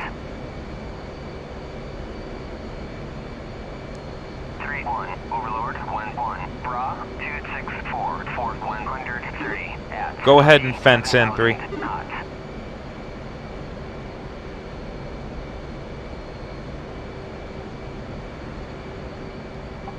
Through fence at 9.6.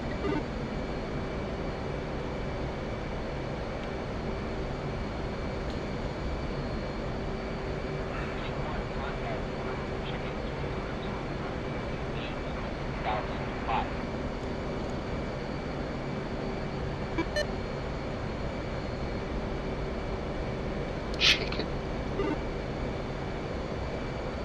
Say again? Did he say chicken? thinking? I do not know.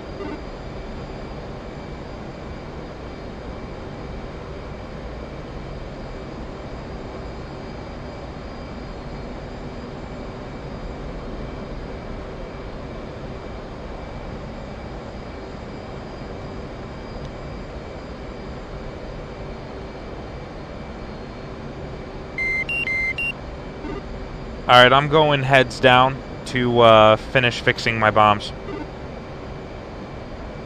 Okay. How you doing over there, too? Oh, still working. What's your fuel state? Fuel state's 4.1. This is station 2.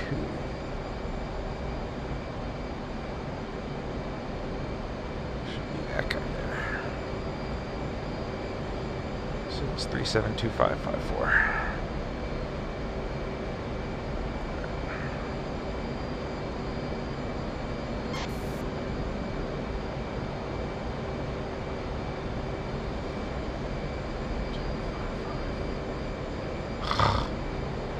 Ready, pre-contact.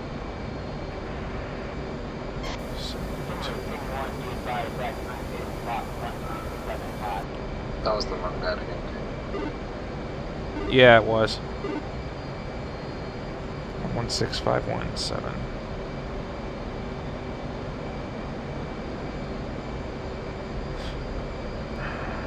Alright, I think I'm gonna have to call it. I'm getting close and he's gonna turn. It's gonna be kind of a hard sell here. 3-2 RTB. Alright, copy 3-2. Do you know how to read your FS range or best range? Sting 2, Sting 3. Yeah, A-firm. I had to use it on Tuesday as well. Be advised, Sting 3-2's RTB for fuel.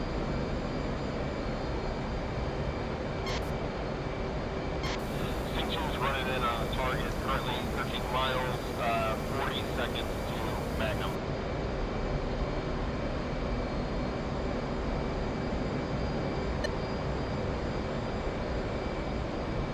Sting 3 is orbiting quartz.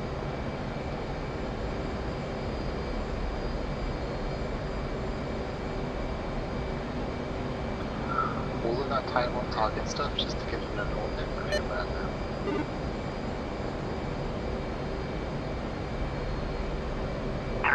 Overlord 1-1, Bra 268 445 at 23,000 knots.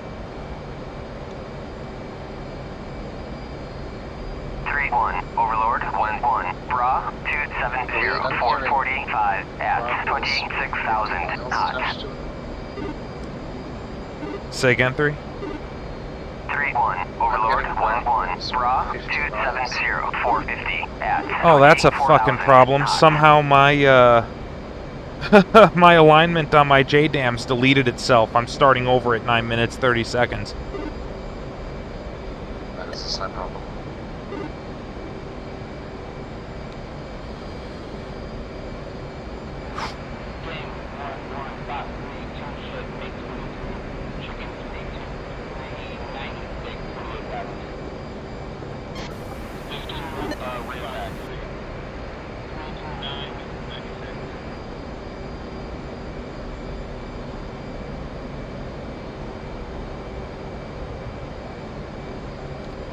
That is almost a complete disaster.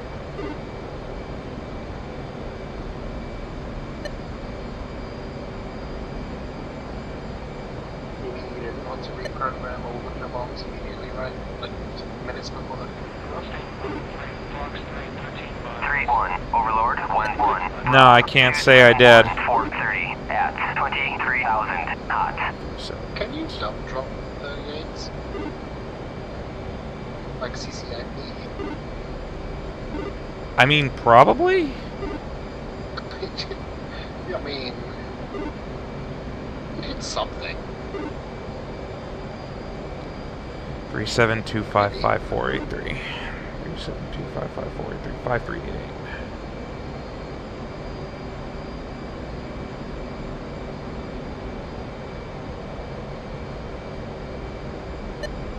3-1, Overlord, 1-1, just got Bra, 264 263, 429, at 20,000 knots. Yeah, so did I. There's nobody near us though on the thing. You know what I'm saying? Yeah, I did. Just the same, let's put our ECM into transmit.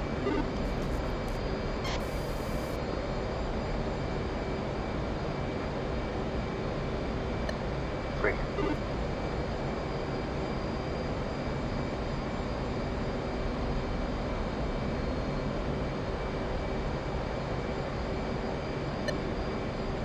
Okay, I think I finally got my bombs all squared away.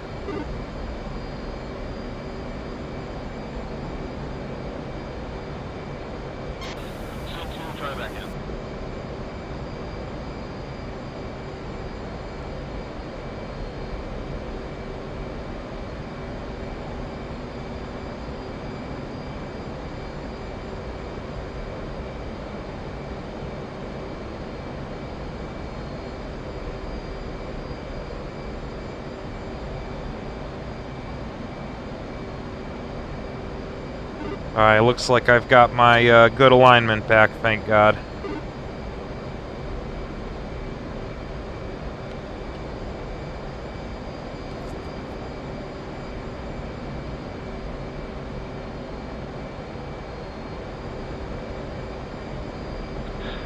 Sting 2-1, Magnum, 30 seconds. Times 2.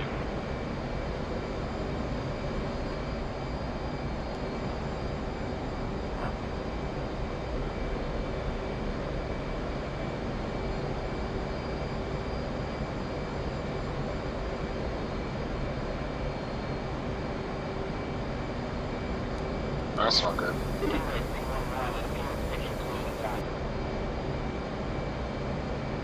What's not good? Ion just performed his seed strike from 10 miles before releasing his hub. Oh yeah, that's not good at all. Ion is now on the desert bed, contemplating his choices. Did he get schwacked? According to F10. Stingray 547, Magnum. 3-1, Overlord, 1-1, Bra, 275, 417, at 22,000 knots. Roger, you have a bandit on your 6. Yeah, I was watching on F10 because what else have I got to do? And I saw him engage the harps. Roger, put my nose on him. And then some SA-8 missiles were traveling towards him. 2-1, I got a bandit on my 6. And then he disappeared from his cover. 547, Fox 2, bandit, Bulls 373. 3-1, Overlord, 1-1, Bra, 280, 417, at 21,000. Oh shit, he's coming straight at us. I'm going burner. Alright, hang on, they're actively on him, Defensive.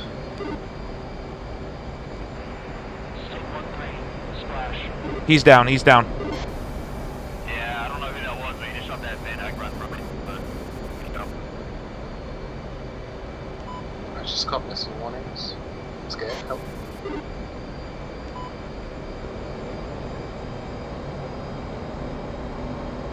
Yeah, I think I see a MiG-23 still in the air.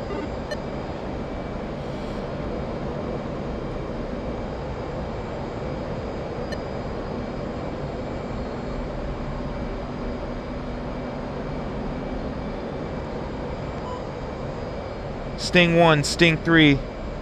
Is our picture clean?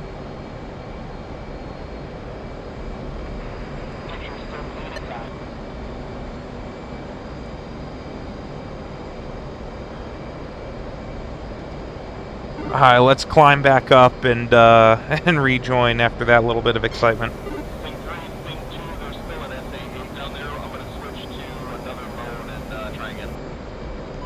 Sting 3 copies all. We're still holding just east of Quartz.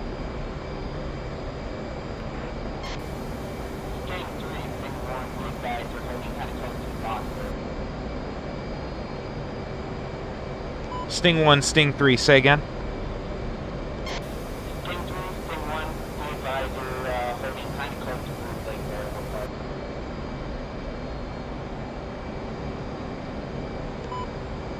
Copy.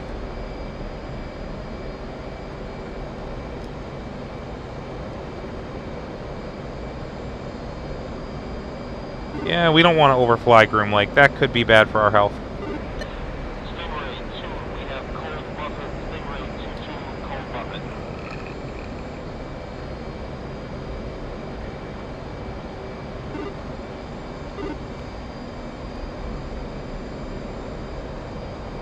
Alright, 3, you visual on me? Yeah, I am 3 miles, something behind you. Stingray 2-1, Magnum. Copy. Stingray 2-1, Magnum on FAAT-62. Correction, I'm still Mach 0.6, so...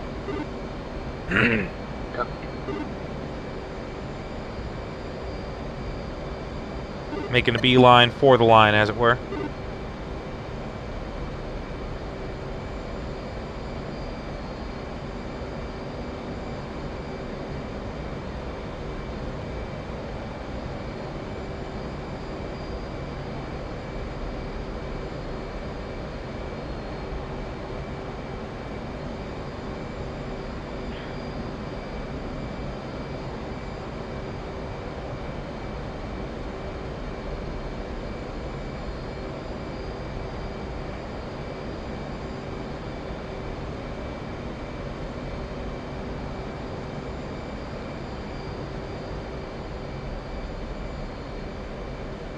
There's Sting 2-3.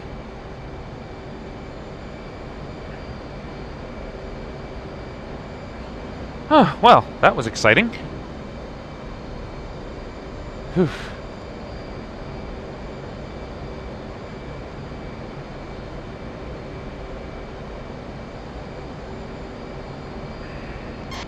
Sting 2's. Sting 2, Winchester. I think we saw an SAA down there.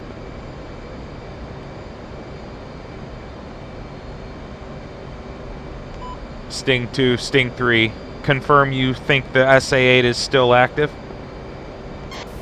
Affirm, it's still down there. Copy.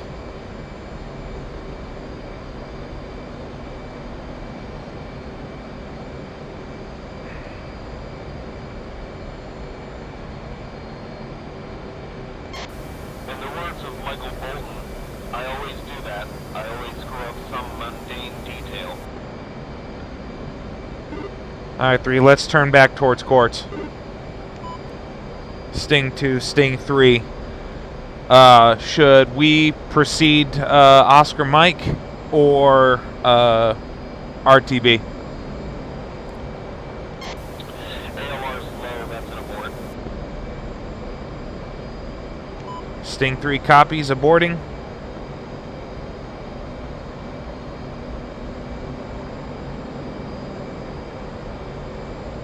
Well, well, well, I guess we get to bring this stuff back after all. 3-2, go ahead, stop. Yeah, Stingrays, abort, abort, abort, RTB.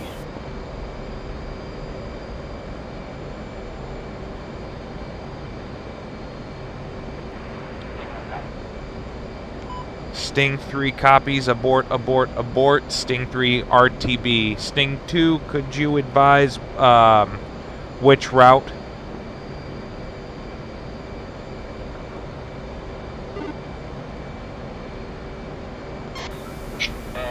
Yeah, Sting 3.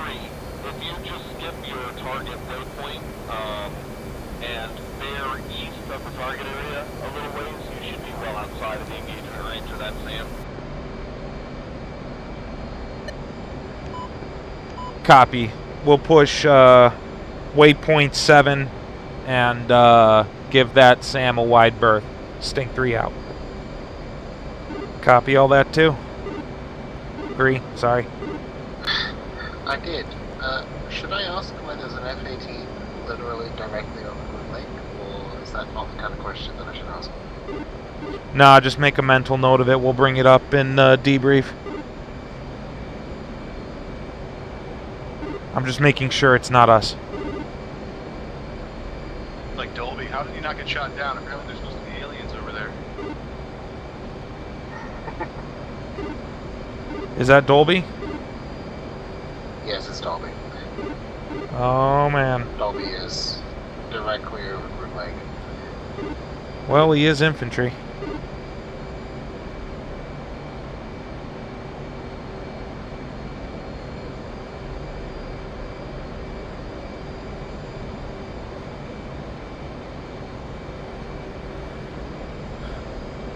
Alright, let's pick up the speed box. We got the fuel to burn, and no sense in dallying. Three. Do you want to just go like F past max range or something?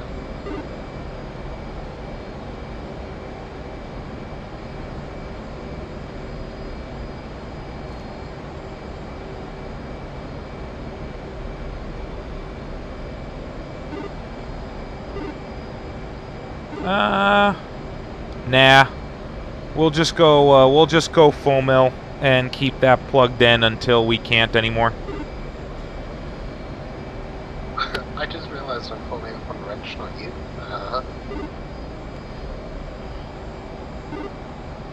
Come on, 3. Alright. I'm 3.6. I'm 3.6 from you.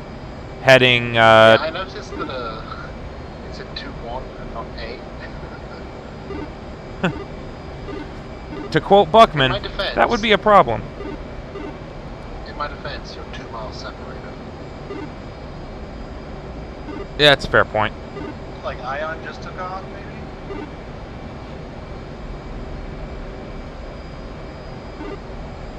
Did he?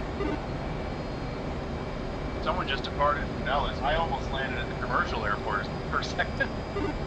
Good old McCarran. Yes, Ion did just take off from Nellis. Wow. Alright, 3, go ahead, fence out.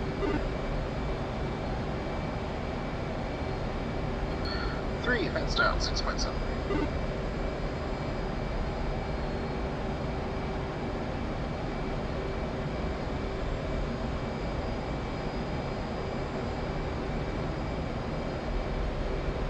I'm going to leave my countermeasures on in demonstration of my full faith on the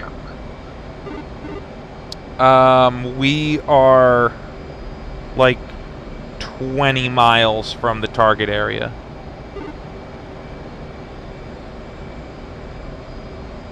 We're fine.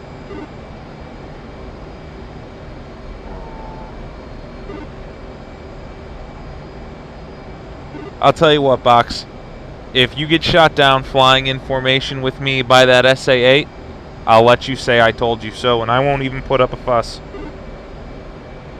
Oh, I wasn't talking about the SA-8. I was talking about I have full confidence in our cap. Well, considering the AWACS isn't screaming at us anymore, I think we're okay.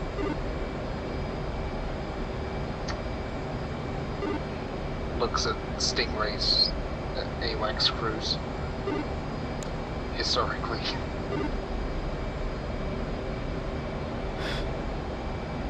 Oh, chatterbox, chatterbox, chatterbox, chatterbox. Let's push button 6 on comm 1. 3.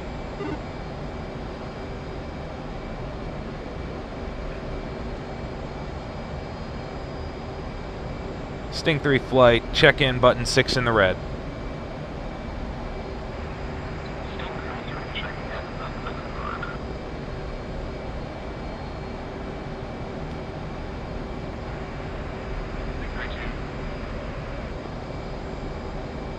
You can also just say 3, and I'll know what you mean.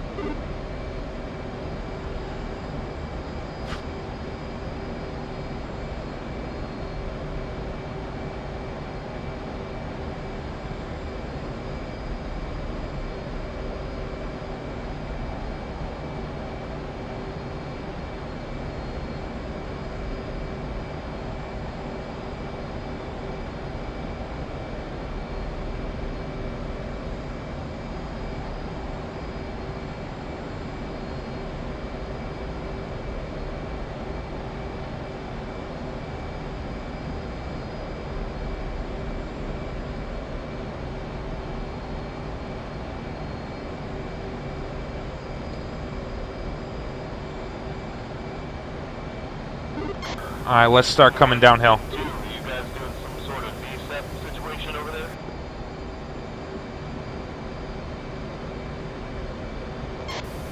Negative. Looks like one of our guys decided to be a spaceship. So let's come down even slower because we gotta be. Let me guess. We gotta cross LSV at 9,500 feet. You don't need to guess.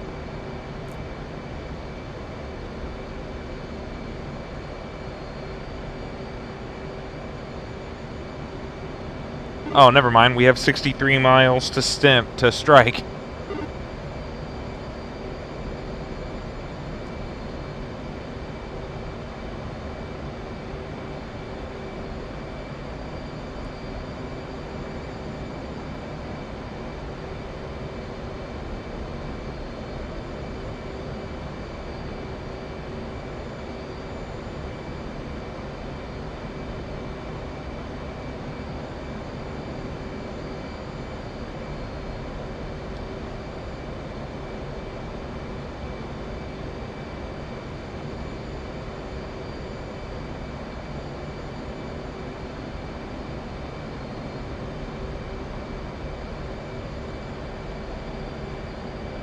Alright, so we're going to cross strike above 9,500. We got to cross LSV at 9,500. And then it's like Sims above, or Glass Peak above 8,500. Sims above 5,500. And then Craig at 5. Las Vegas Boulevard at 4. And then that'll set us up on the approach path for 03 right.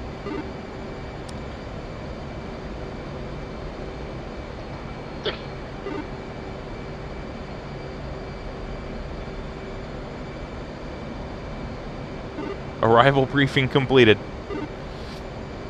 Or approach briefing completed.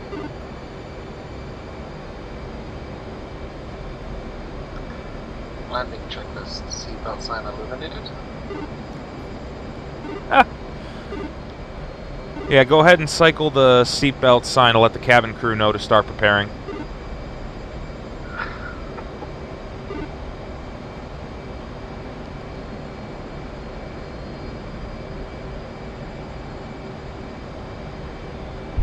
Did I just hear a slight boom? Yeah, I thought that was... Oh, wrench is Yes, that is supersonic. French. I'm jealous. There's no need for all that.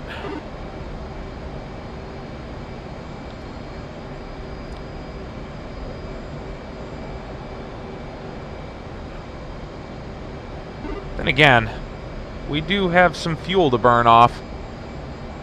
You want to go catch him? Sure. Alright, let's light the burners and head upstairs. Only to come, like, straight back down again. That's fine. Oh man, and we're so heavy, these things are not gonna be happy.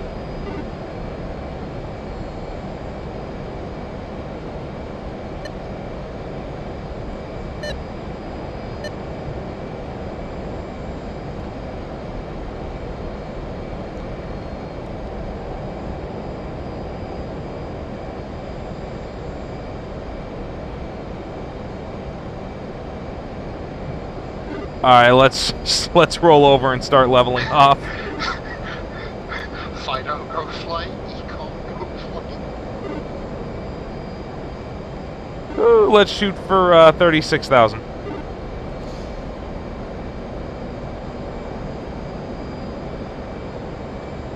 Man, we're so heavy that, like, this thing is really not happy being up this high.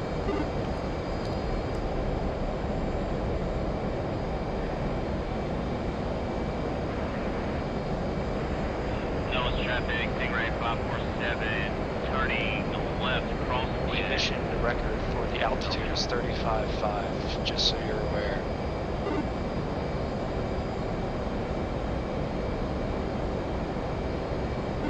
We are 36.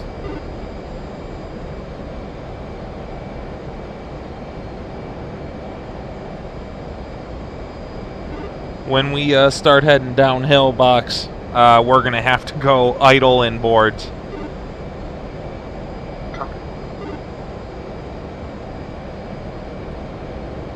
Enjoy.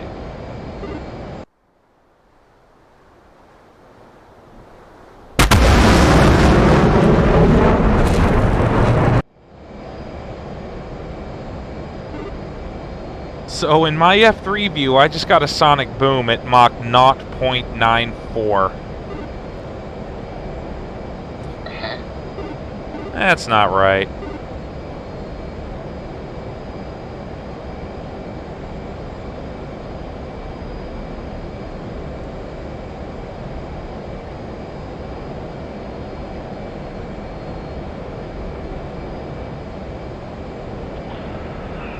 Dallas traffic 08547, turning short final, runway 03 right. Dallas traffic. Oh, I'm all of the retarded. I can't believe that. LSV's the goddamn Vortac.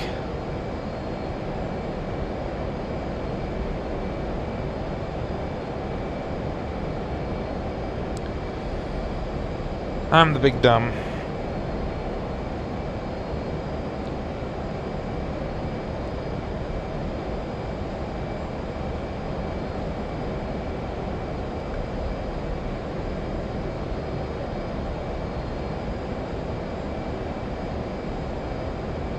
I think we're starting to catch wrench.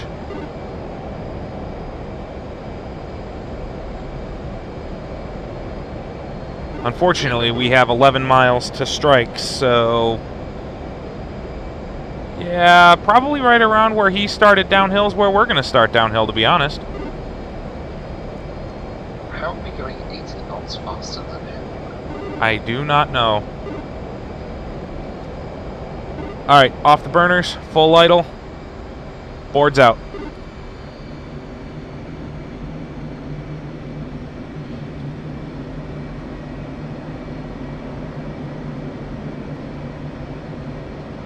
This is going to be a hell of a descent, like 55, 60 degrees nose down.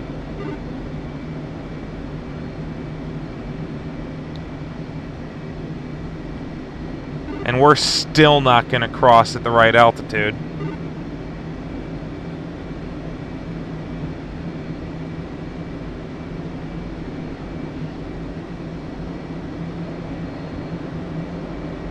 Oh, maybe. Alright.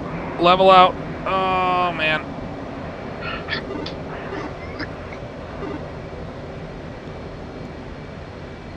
Alright, I'm coming back up. See, I told you we weren't going to cross at the right altitude. I just didn't expect us to be too low.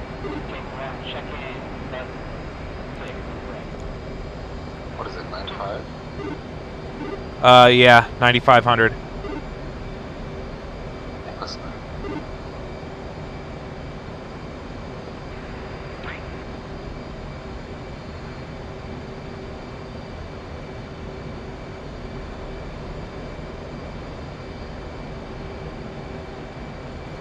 Alright, waypoint 9 is gas. Gas peak.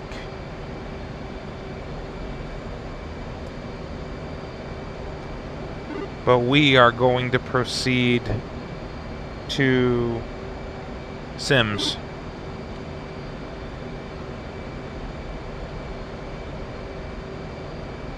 Proceed to what? Sims.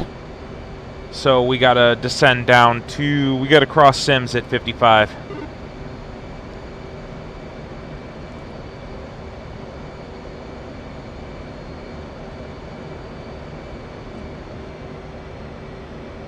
Let's slow it up too, so we can make sure we're spaced.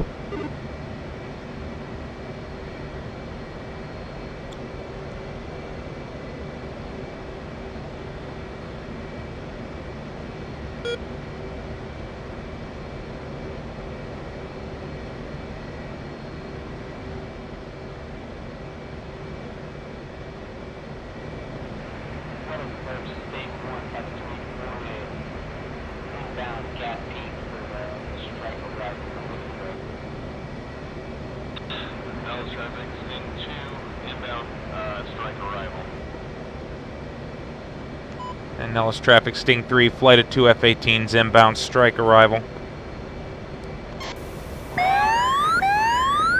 Yeah, wrong freak. Nellis traffic, Sting 3, flight of 2 F-18s, inbound strike arrival, runway 21 left, now 21 right, Nellis.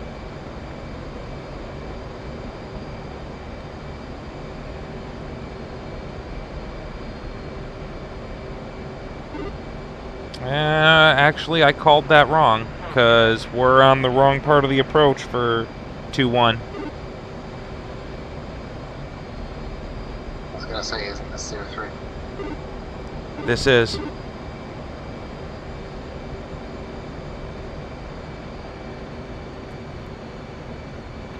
Nellis traffic 536 on a break. On a break. Alright, let's turn around, let's turn left, and we'll re-enter at Gas Peak since everyone's going 2-1 left.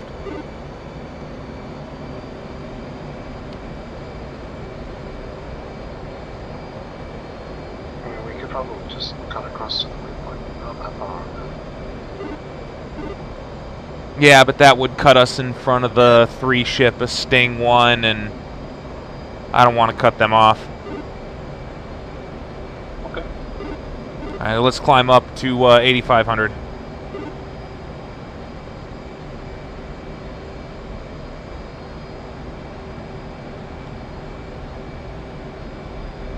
And then we're going to fly 080 and plan to cross Apex as our final approach fix. Bingo. At or Bingo. above 4,500. Nellis traffic 536, turning left final, runway 03 right. For the love of Christ in heaven, would people get their runways correct? Says the person who didn't get the runway correct. I thought he said 2-1. I was following him. Sting 1, Sting 3. Which runway are you guys on approach for? Sting 1's going to be doing overhead for runway 3 right.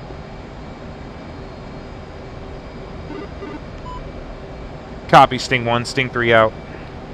Mother of Pearl.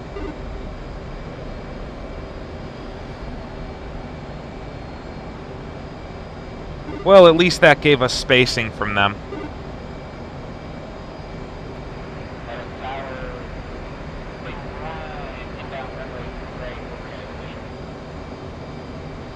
Nellis Tower, Sting 3, flight of 2 F-18s is at Gas Peak, direct sims for 03 right.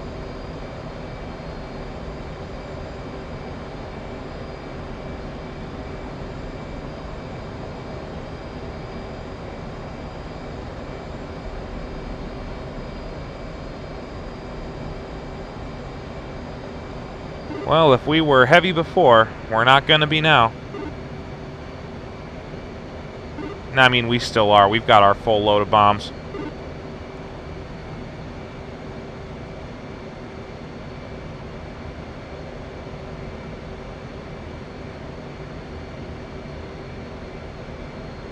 Now let's slow it down.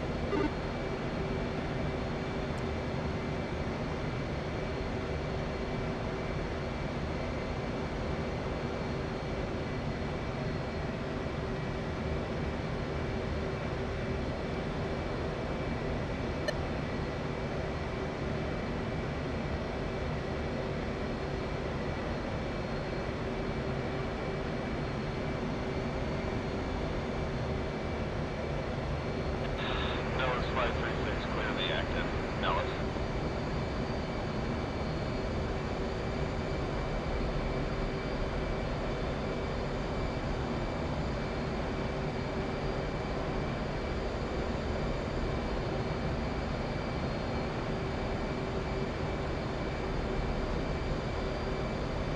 Nellis traffic, Sting 3, flight of 2 is at Sims, inbound Craig.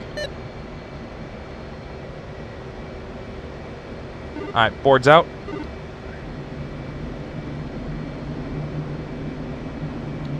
Altitude. We're going to send down to 4,000 feet.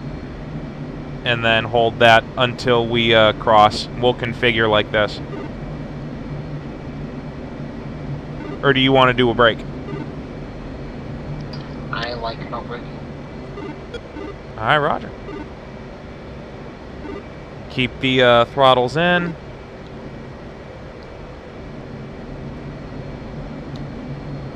All right, gear down, flaps down.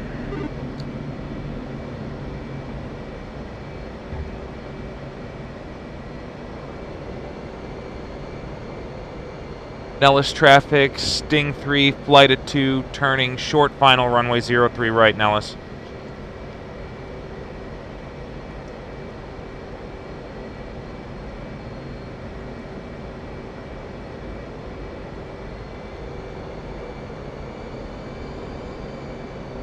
Alright, I've got left. Sounds alright.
Traffic 527, clearly active.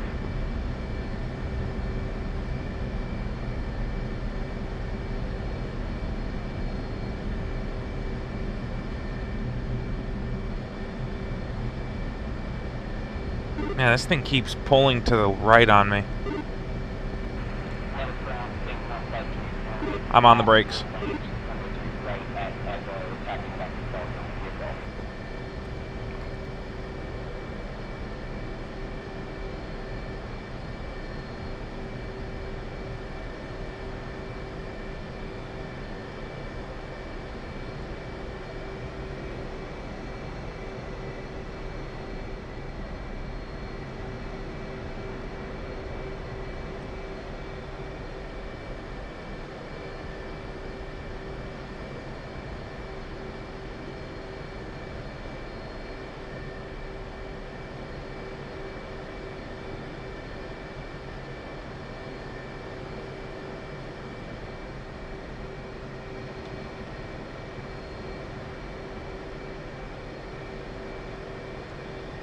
Nellis traffic, Sting 3 flight, clear of runway 21 left, taxi back to the southeast ramp.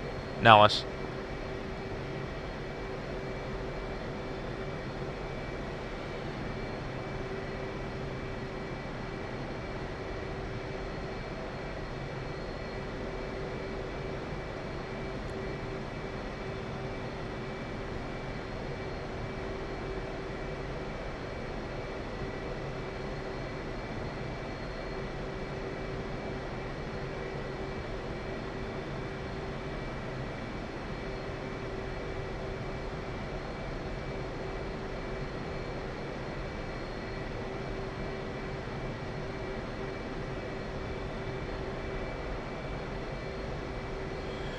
Whew, well, that was kind of fun, even though, you know, we ended up having to abort the mission because our acceptable risk level wasn't high enough for us to proceed with that SA-8 still in the area, but hey, it was still fun. I still had fun. I enjoyed it.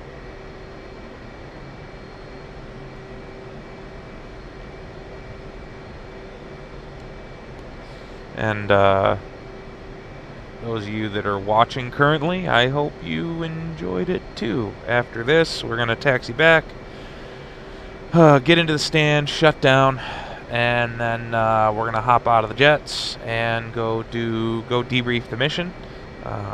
Those of you that have tuned in before, it's going to be kind of familiar.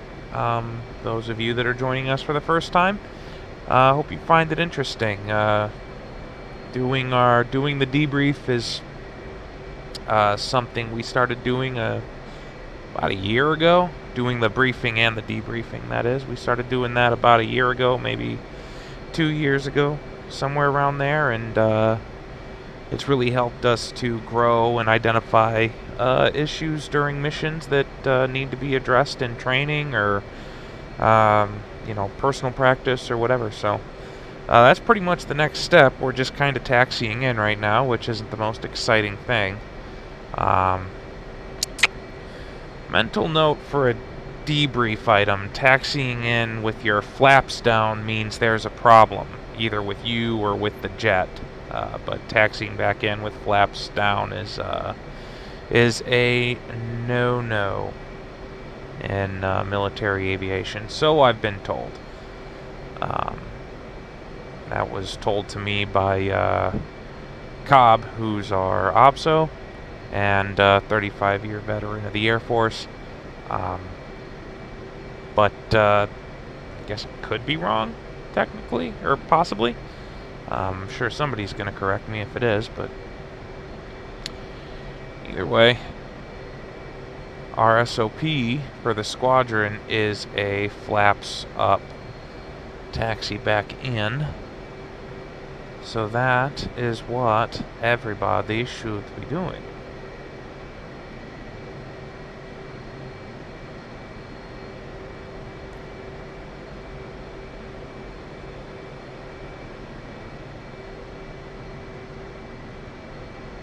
Big old jet blast deflectors. Yeah, the NTTR map is it's a pretty map, even if it's maybe not the best optimized. It's still a pretty map. I could do without the VR shimmer, but I barely notice it most of the time. And it's a lot better dealing with that than with the infamous screen door effect that used to plague the Oculus CV1. Those of you who have been in VR long enough to remember that, the screen door effect was terrible.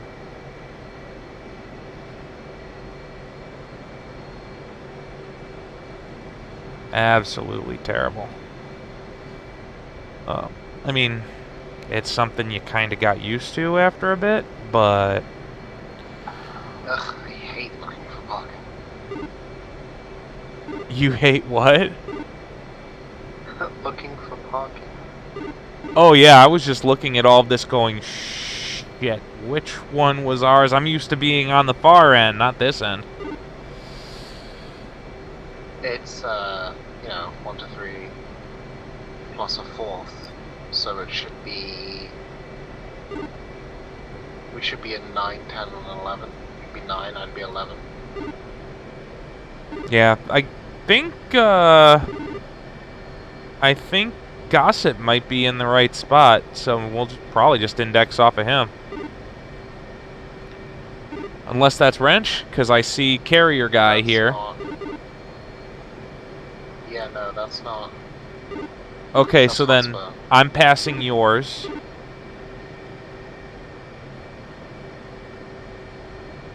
Hotspur's 3, so there should be a gap in the new. Hotspur was in 2. Or Gossip is in 2. That's not Gossip. I'm probably not in the right spot right now. Shit. Damn it. Alright, hang on. I'm gonna pull up the F10 map and count. You're at the right place, turn now. Okay, so I was right.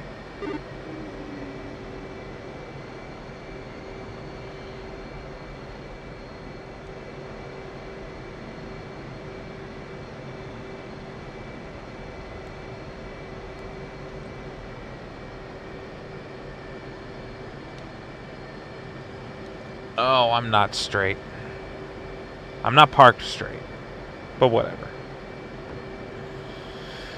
Alright, well.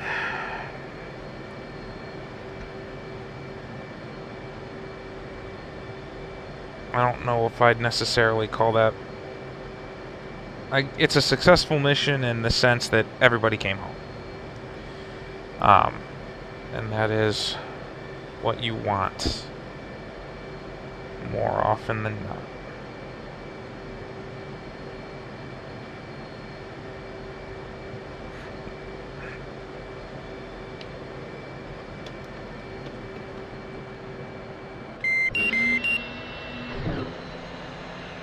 And I'm the last one, okay.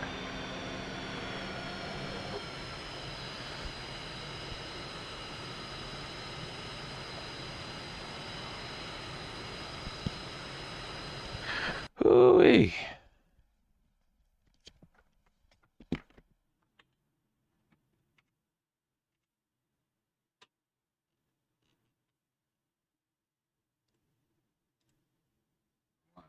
That was a sweet 120 that flew right off my nose, dude. It flew off your nose, but it didn't hit you, right? No, it didn't, dude. Wait, So, hold on. It did or did not? No, it did not hit me. You hit Oh, okay. so I was that saving dude. your ass. I know it was close. No, I was in position to shoot him. I'd already hit him once with a heater, and I was about to shoot Oh. another heater at him, and then I just see a 120 come in and smack this dude. But I was like a mile behind him. Yeah. Okay. Yeah. So you I was called, rolling in. Yeah. Yeah, I you was called rolling in. trouble. Wrench was coming out, and then I see this dude like roll in on Wrench's six, like right on him. And I called a Wrench. Wrench breaks. I break in and shoot a heater at him, hit him, but it doesn't blow him up. He was smoking. Yeah, I think he broke up. Like Well, from TK smoked him with a 120 from I don't know where. Oh, it was like 5, but it It was like it was close. yeah, I just see a 120 like come across my screen and smack this dude. Yeah, you called that when you called that Fox 3, I immediately rolled over and pulled. Yeah. All right, is everybody back? Yeah, everybody's back. Yes, sir. All right, so it seems to flow a little bit better if we go through the whole flight rather than flight leads and then wingman. So if Sting 1 wants to take it away, Zap. Okay, Sting 1, we got off the ground, no issue, and we Rolex with just enough time where we actually did reach our ARIP at our proper time on target. And we just did a little maneuvering. We refueled, no problem, hung on the wing of the tanker, pushed on time, and everybody was a little late to the push point, it seemed like that, but that was fine because it allowed us to get into a good position. We climbed. And we got the contact of the group of 3 MiG-23s or whatever it was, probably like 140 miles out, something like that. I called it out over the big voice. And then they accelerated and they got up to like Mach 0.2 while we were still like Mach 0.85 or something at 80 miles. And we're like, TK pointed it out to me that I was getting a little behind on my timeline there. And we got it back to speed and everything. And our initial engagement, Mayo got one and TK got one, and then the third one kind of just disappeared somewhere. I didn't see what happened to him. My essay dropped to I don't know where the third guy went, but TK managed to pick him back up at some point, and he got him just in time, I think. And then after that, it was just a standard recovery back to Nellis with an overhead brake. Mayo and TK were best wingmen that I could ask for, and I had it's one of those debriefs where I have very little to say, and I think that's a good thing.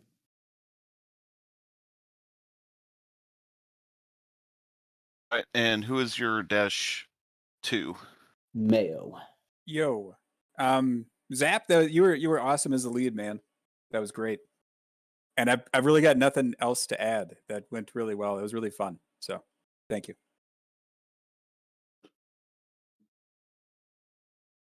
TK. All right. Yeah, nothing much from my side. So I looked at it. The bandit went down into the mountain range at like 100 feet and then came back up full burner and miraculously pulled like a 180 on us to get back at altitude to come up at on wrenches 6. And then Dolby hit him, but it didn't kill him. And then my other 2 missiles killed him.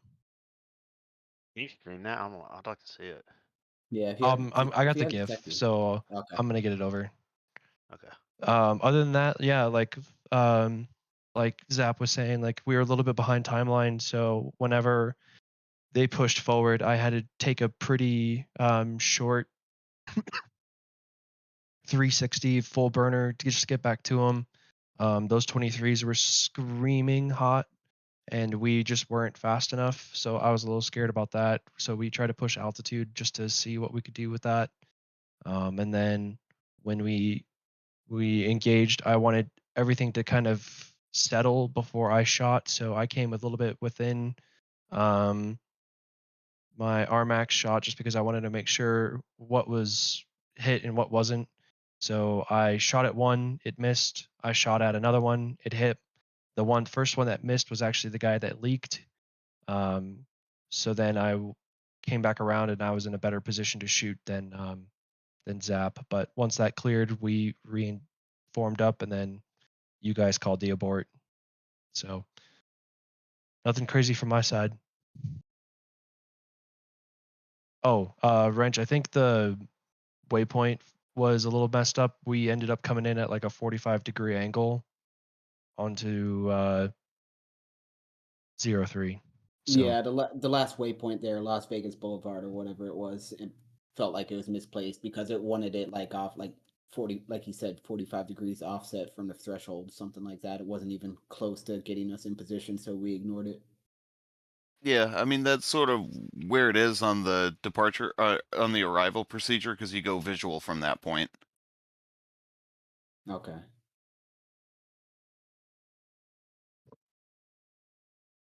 But I think that's all we got then. All right, so as far as my flight, it was pretty much AFU. So, Dolby had an INS failure and had to reslot. So then we ended up being a little bit behind the curve, getting off the ground. I basically did the best I could to get back on timing, missed the ARIP by about a minute. I tanked, and then the tanker decided to fuck off and stop giving people baskets and pull them back in, and like 2 and 3 both tried, abort, refuel, and do it again, and he gave us the basket. He gave those guys like finally a good basket, like 10 seconds before we had to turn to go to Rachel. Then when we ran into the target, all 3 of us had separate issues with getting the harms off the jet. I know I forgot to press air to ground when I selected harm. I guess I'm used to air-to-air weapons where it puts you in air-to-air mode when you select the weapon automatically, so I wasn't getting the in-range queue. And I keep closing and closing and closing, waiting for the in-range queue to show up, and I'm thinking, all right, maybe there's a mountain in the way or something. Not that would make any difference, but, just kind of trying to figure it out. And then we get into like 13 miles, and I'm like, okay, this is clearly broken, so I call the first abort. Go burner, do an Eimelman, and we tried it a couple of times, and switched to TOO mode and got some off, and then I realized what the problem was, so then I tried to pre-brief again, and apparently that still wasn't enough to get hits.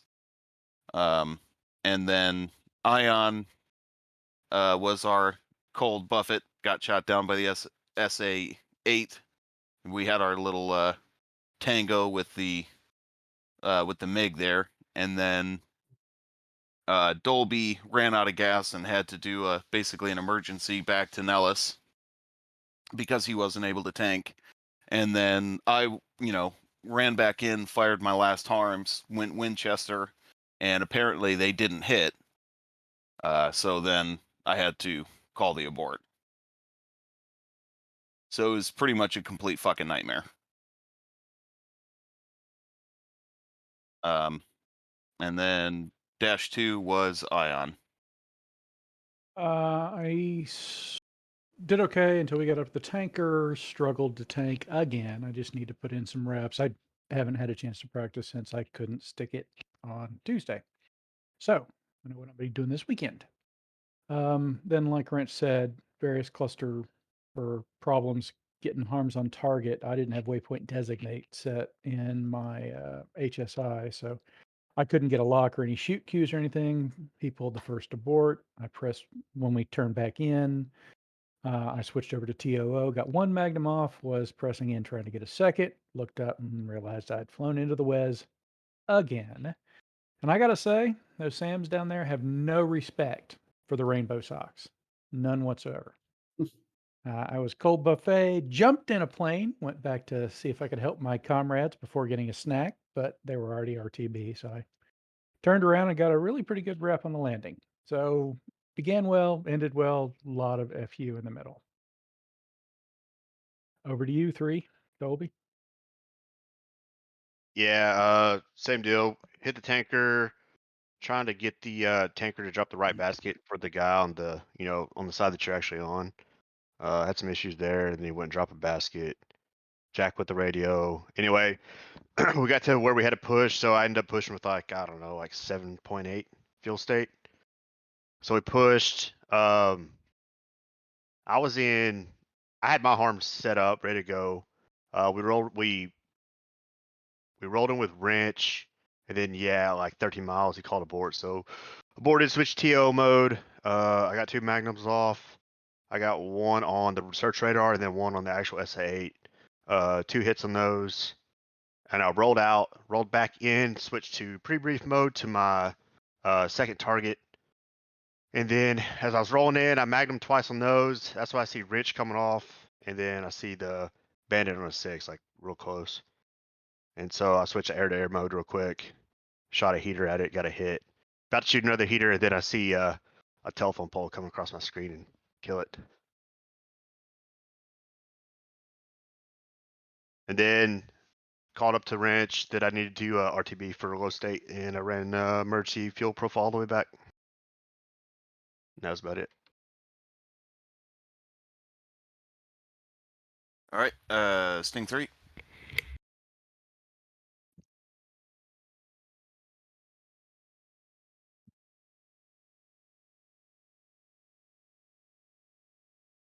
Mongo, Sting 3-1.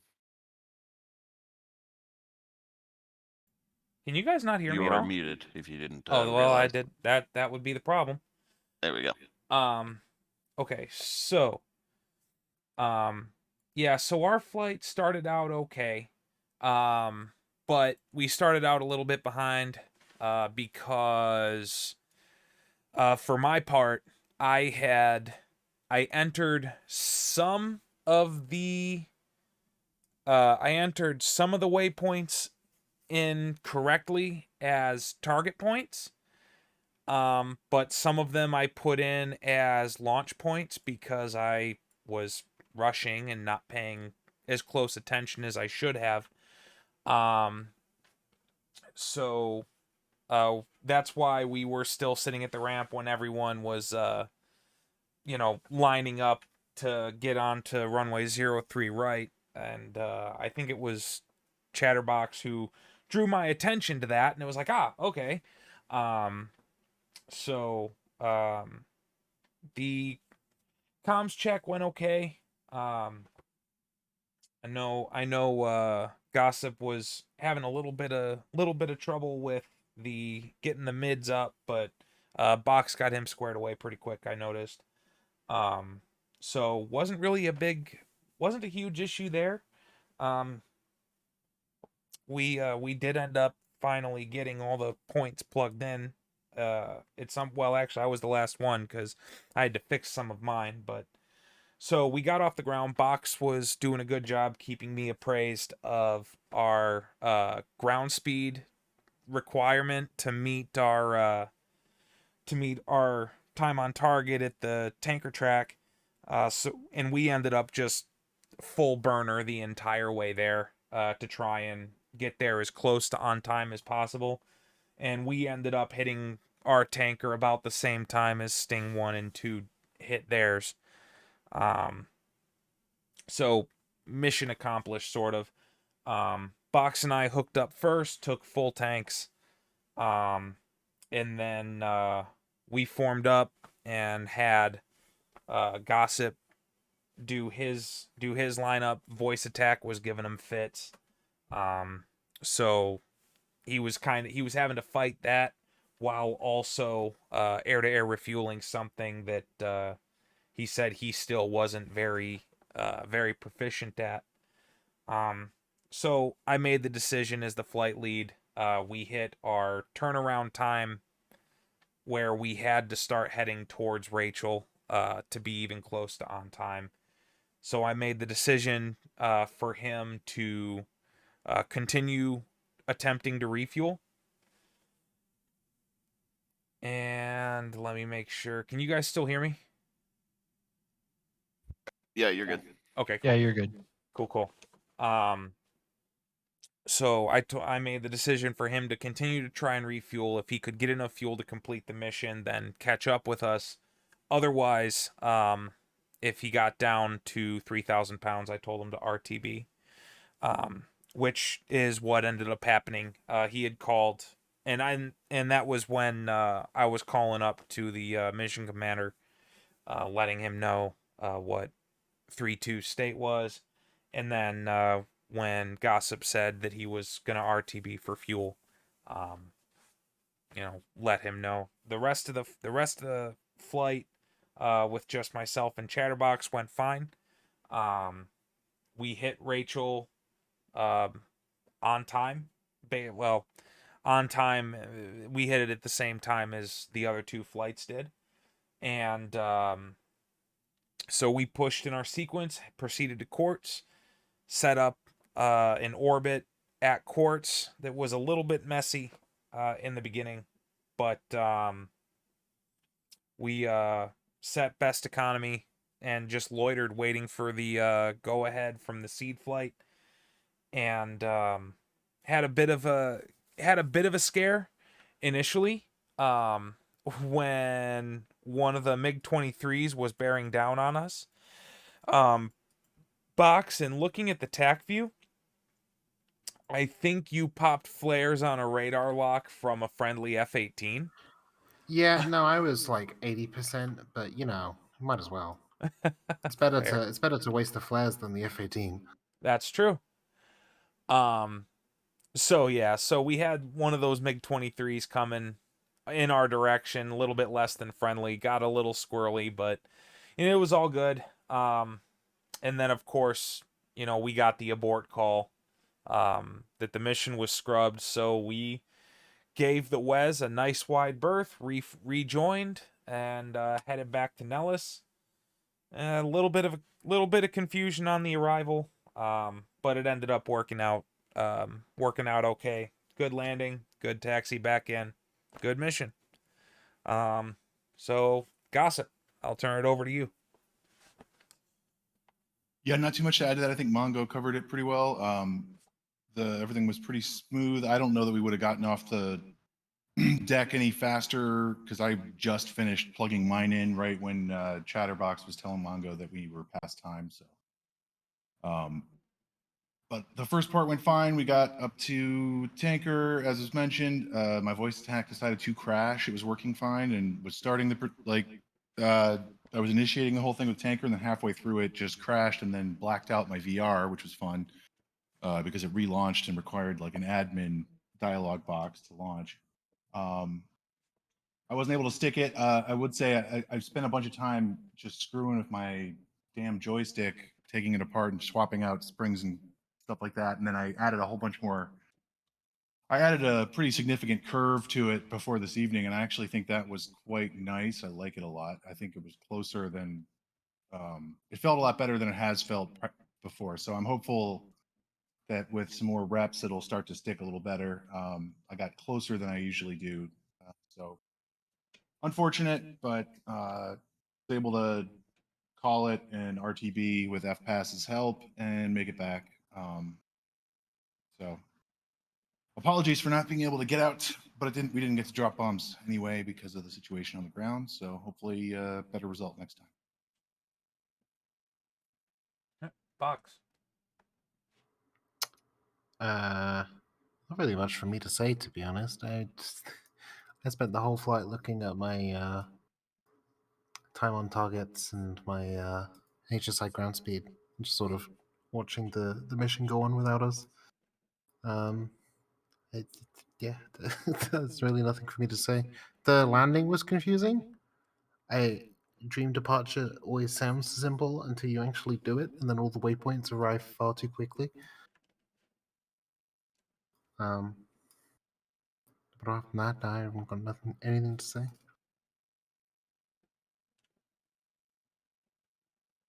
All right. I think that concludes Sting 3's debrief, French. All right. So when we do this again on Tuesday, this will be the last iteration of this evolution.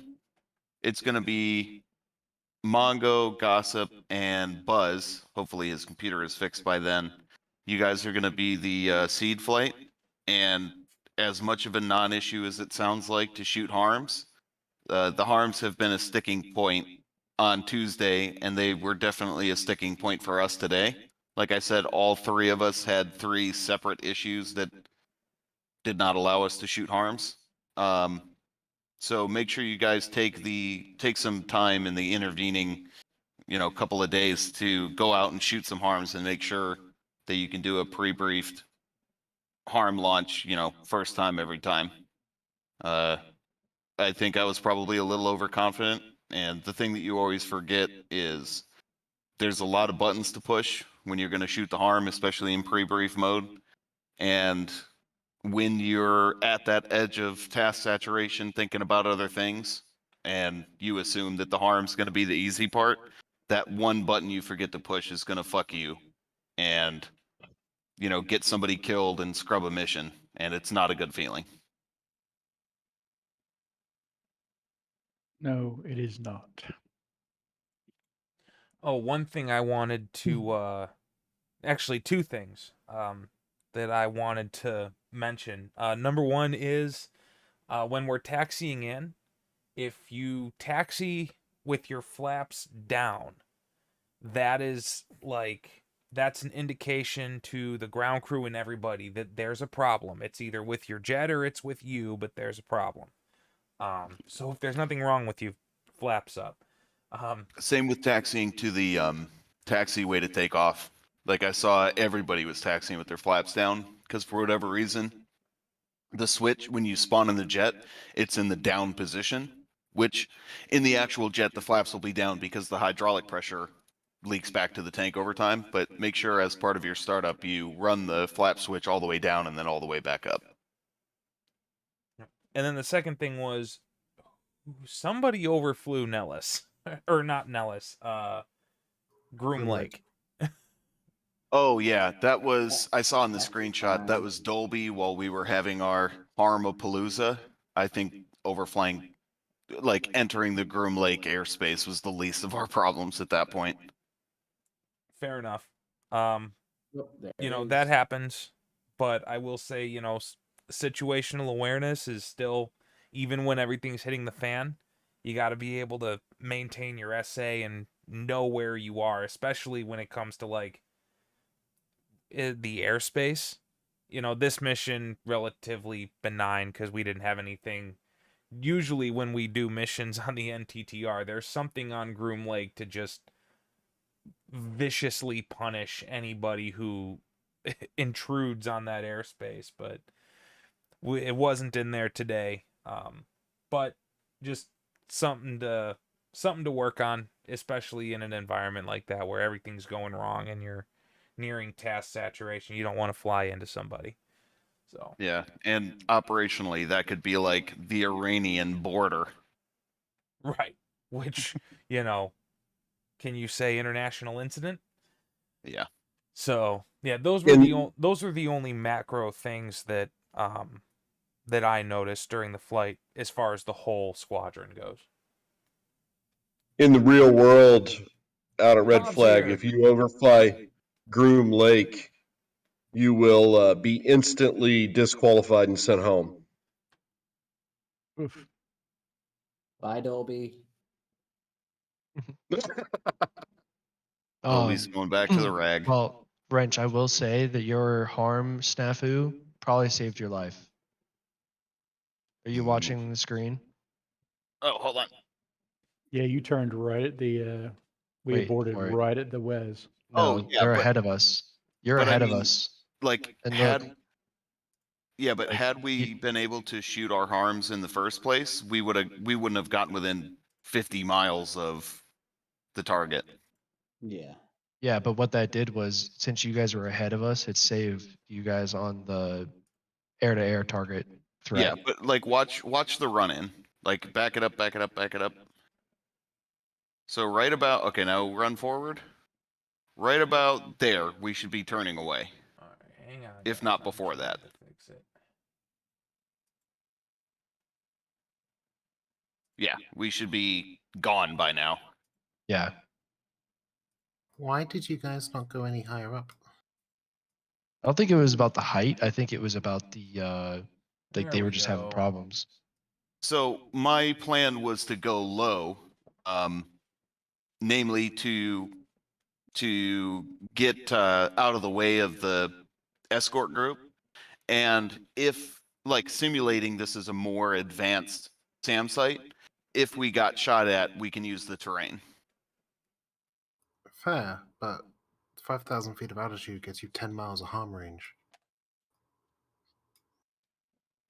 Yeah, I mean, it's always situation dependent what the best strategy is going to be. Sometimes really high and really far is going to be the way to go, and sometimes terrain masking is the way to go.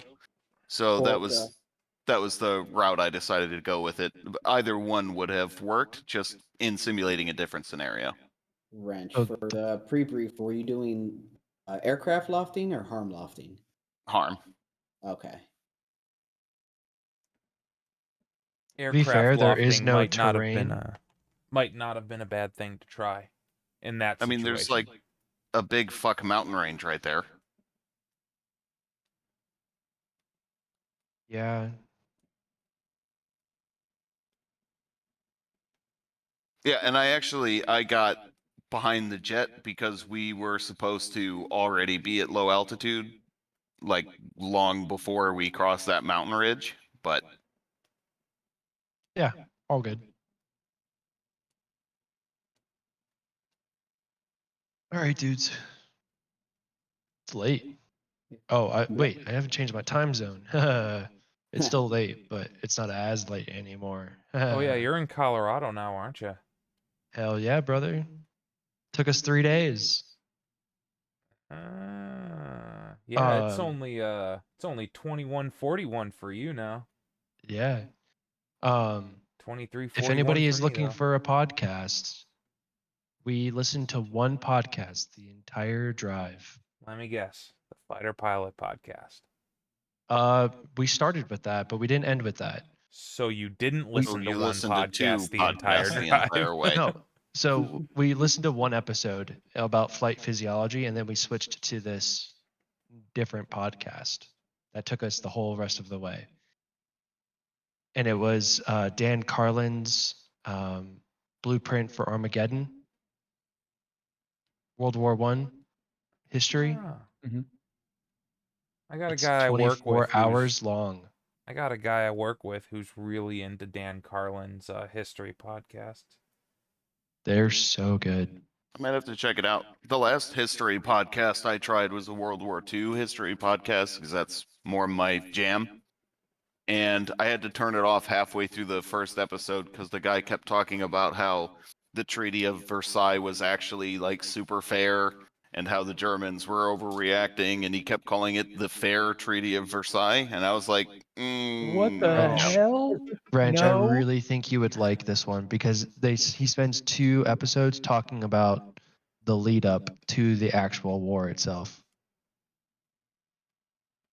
So Same imagine guy like also has 8 hardcore hours. history. Yeah, that Carlin? hardcore history is the one I Yeah, couldn't Dan think Carlin, of. Yeah. Hardcore History, Yeah, those are the Blueprint ones for I'm looking to. Armageddon. Yeah. Yeah, they're I'll good. check it out once I'm done binging all the Marvel movies at work. Yeah. I'll give it a listen after I finish my Civil War book that I'm listening to currently. Yeah, The I nice thing is started. he doesn't claim to be a historian either. Hmm, He takes cool. the opinions of like other people, like other historians, and gathers all the information from the actual like memoirs, diaries, books written afterwards. I might have some bad news for him. He's That's a what historian. historians do. He's a historian. I feel like he's not. He doesn't call himself a historian because he's not a professional historian. Does he get paid to make his podcast? Rhetorical He question. asks He's a for a professional donation. historian. Yeah, he just didn't get a whole, academic background. Right. Yeah, he's not an academically trained historian maybe, but he is a professional historian. Yeah, I really want to find more books written in the style of Ian W. Toll. He has a 3-part a trilogy, I guess is the word, on the Pacific Theater that is really good, where he kind of goes back and forth between just describing the events and the players and yada yada, and quotes, like relevant quotes from the thing he's talking about, from a letter or whatever the case may be. And I really like that style because it's a very narrative style, and it does still get name and datey from time to time, but it's generally like much more, I'll use the word entertaining than books on that subject matter tend to be. And I like his format overall, where it's a 3-part series and each one covers vaguely, kind of 2 years of the war.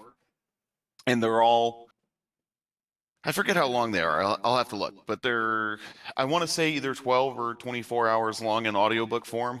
I know that's a considerable spread, but I like the amount of specificity he can go into dividing the trilogy, using 3 books to tell the story of 5 and a bit years of history, where he can dive into the details where they're interesting. And, only occasionally when they're not. So I'd really like to see, like World War I books written by someone that writes in a similar fashion to Ian. Or, Professor Toll, perhaps I should say.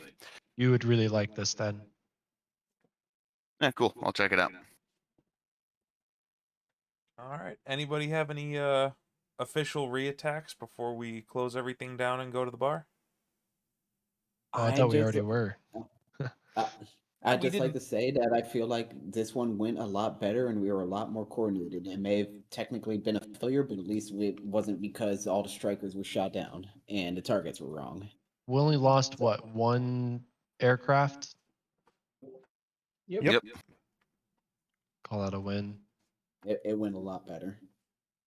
Oh, and when I was flying back, there was some good. There was a bunch of good radio chatter with I think it was the seed flight. I'm not sure, but it sounded pretty cool. Lots of call outs and stuff. Yeah.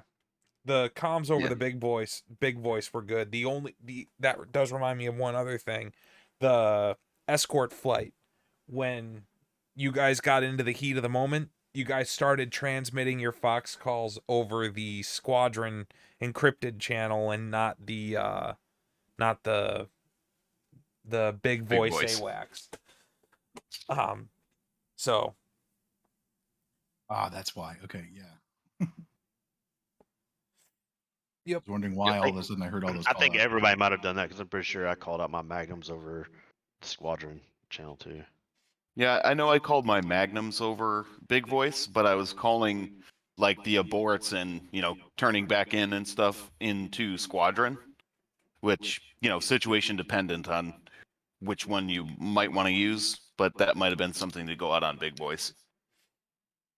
Maybe. Just something to keep in mind for when we run this again next Tuesday.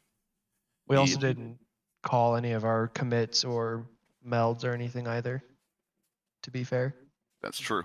And that's just on my end there. I got a little distracted with the timeline, and I didn't even think the first time flight leading the escort cap, I didn't even think about calling those out or anything like that. I just made the assumption, as I would have been as a wingman, that you're just doing it. Yeah, that's Yeah. a task saturation thing that happens at flight lead status, Yeah. Yeah, and escort is a tough mission. Mm-hmm. Because like doing cap, as simple as it is, that's not easy. And then you have to add, 3 layers of coordination on top of that to get escort.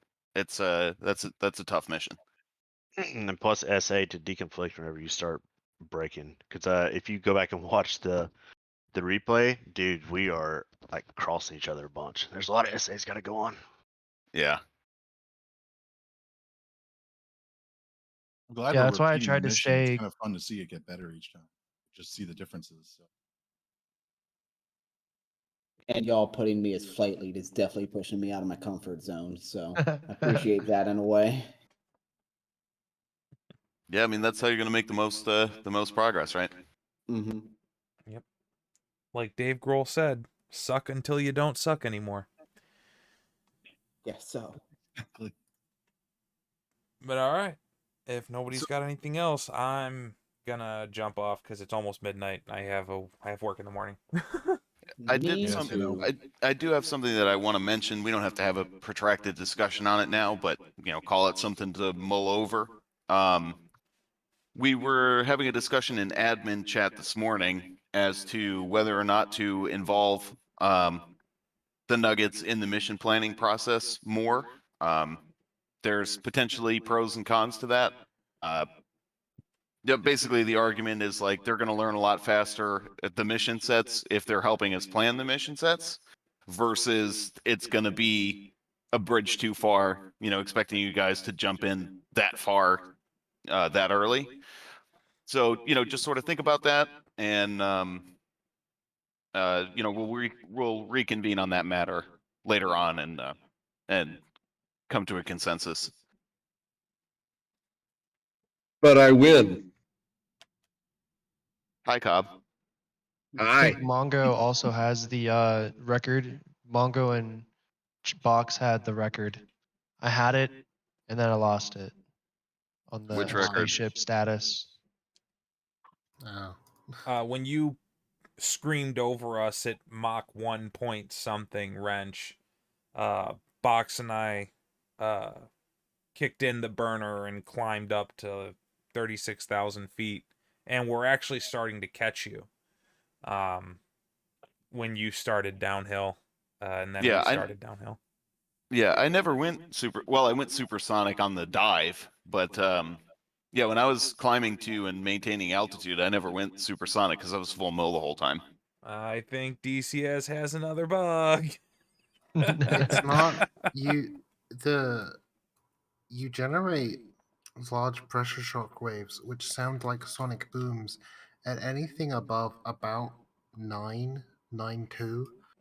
Because you imagine past the sonic boom, the air can't move fast enough, but just before it, that's a lot of like air friction and stuff you're generating. It's gonna make some sound. Like a subsonic body will create supersonic flow. So the jet's not supersonic, but the air in the boundary layer is going supersonic, getting out of the way. So anything above about 9.2 will create the sound of a sonic boom. Yeah.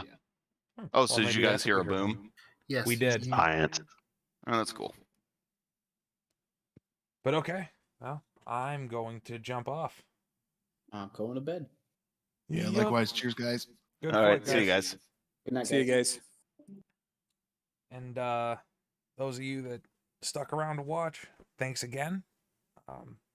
You know, we really do appreciate you guys coming and watching what we're doing. And getting to do these flights with us or watch these flights with us. And yeah, looking forward to the next one. Hope to see you guys there. Thanks again for tuning in. See you later.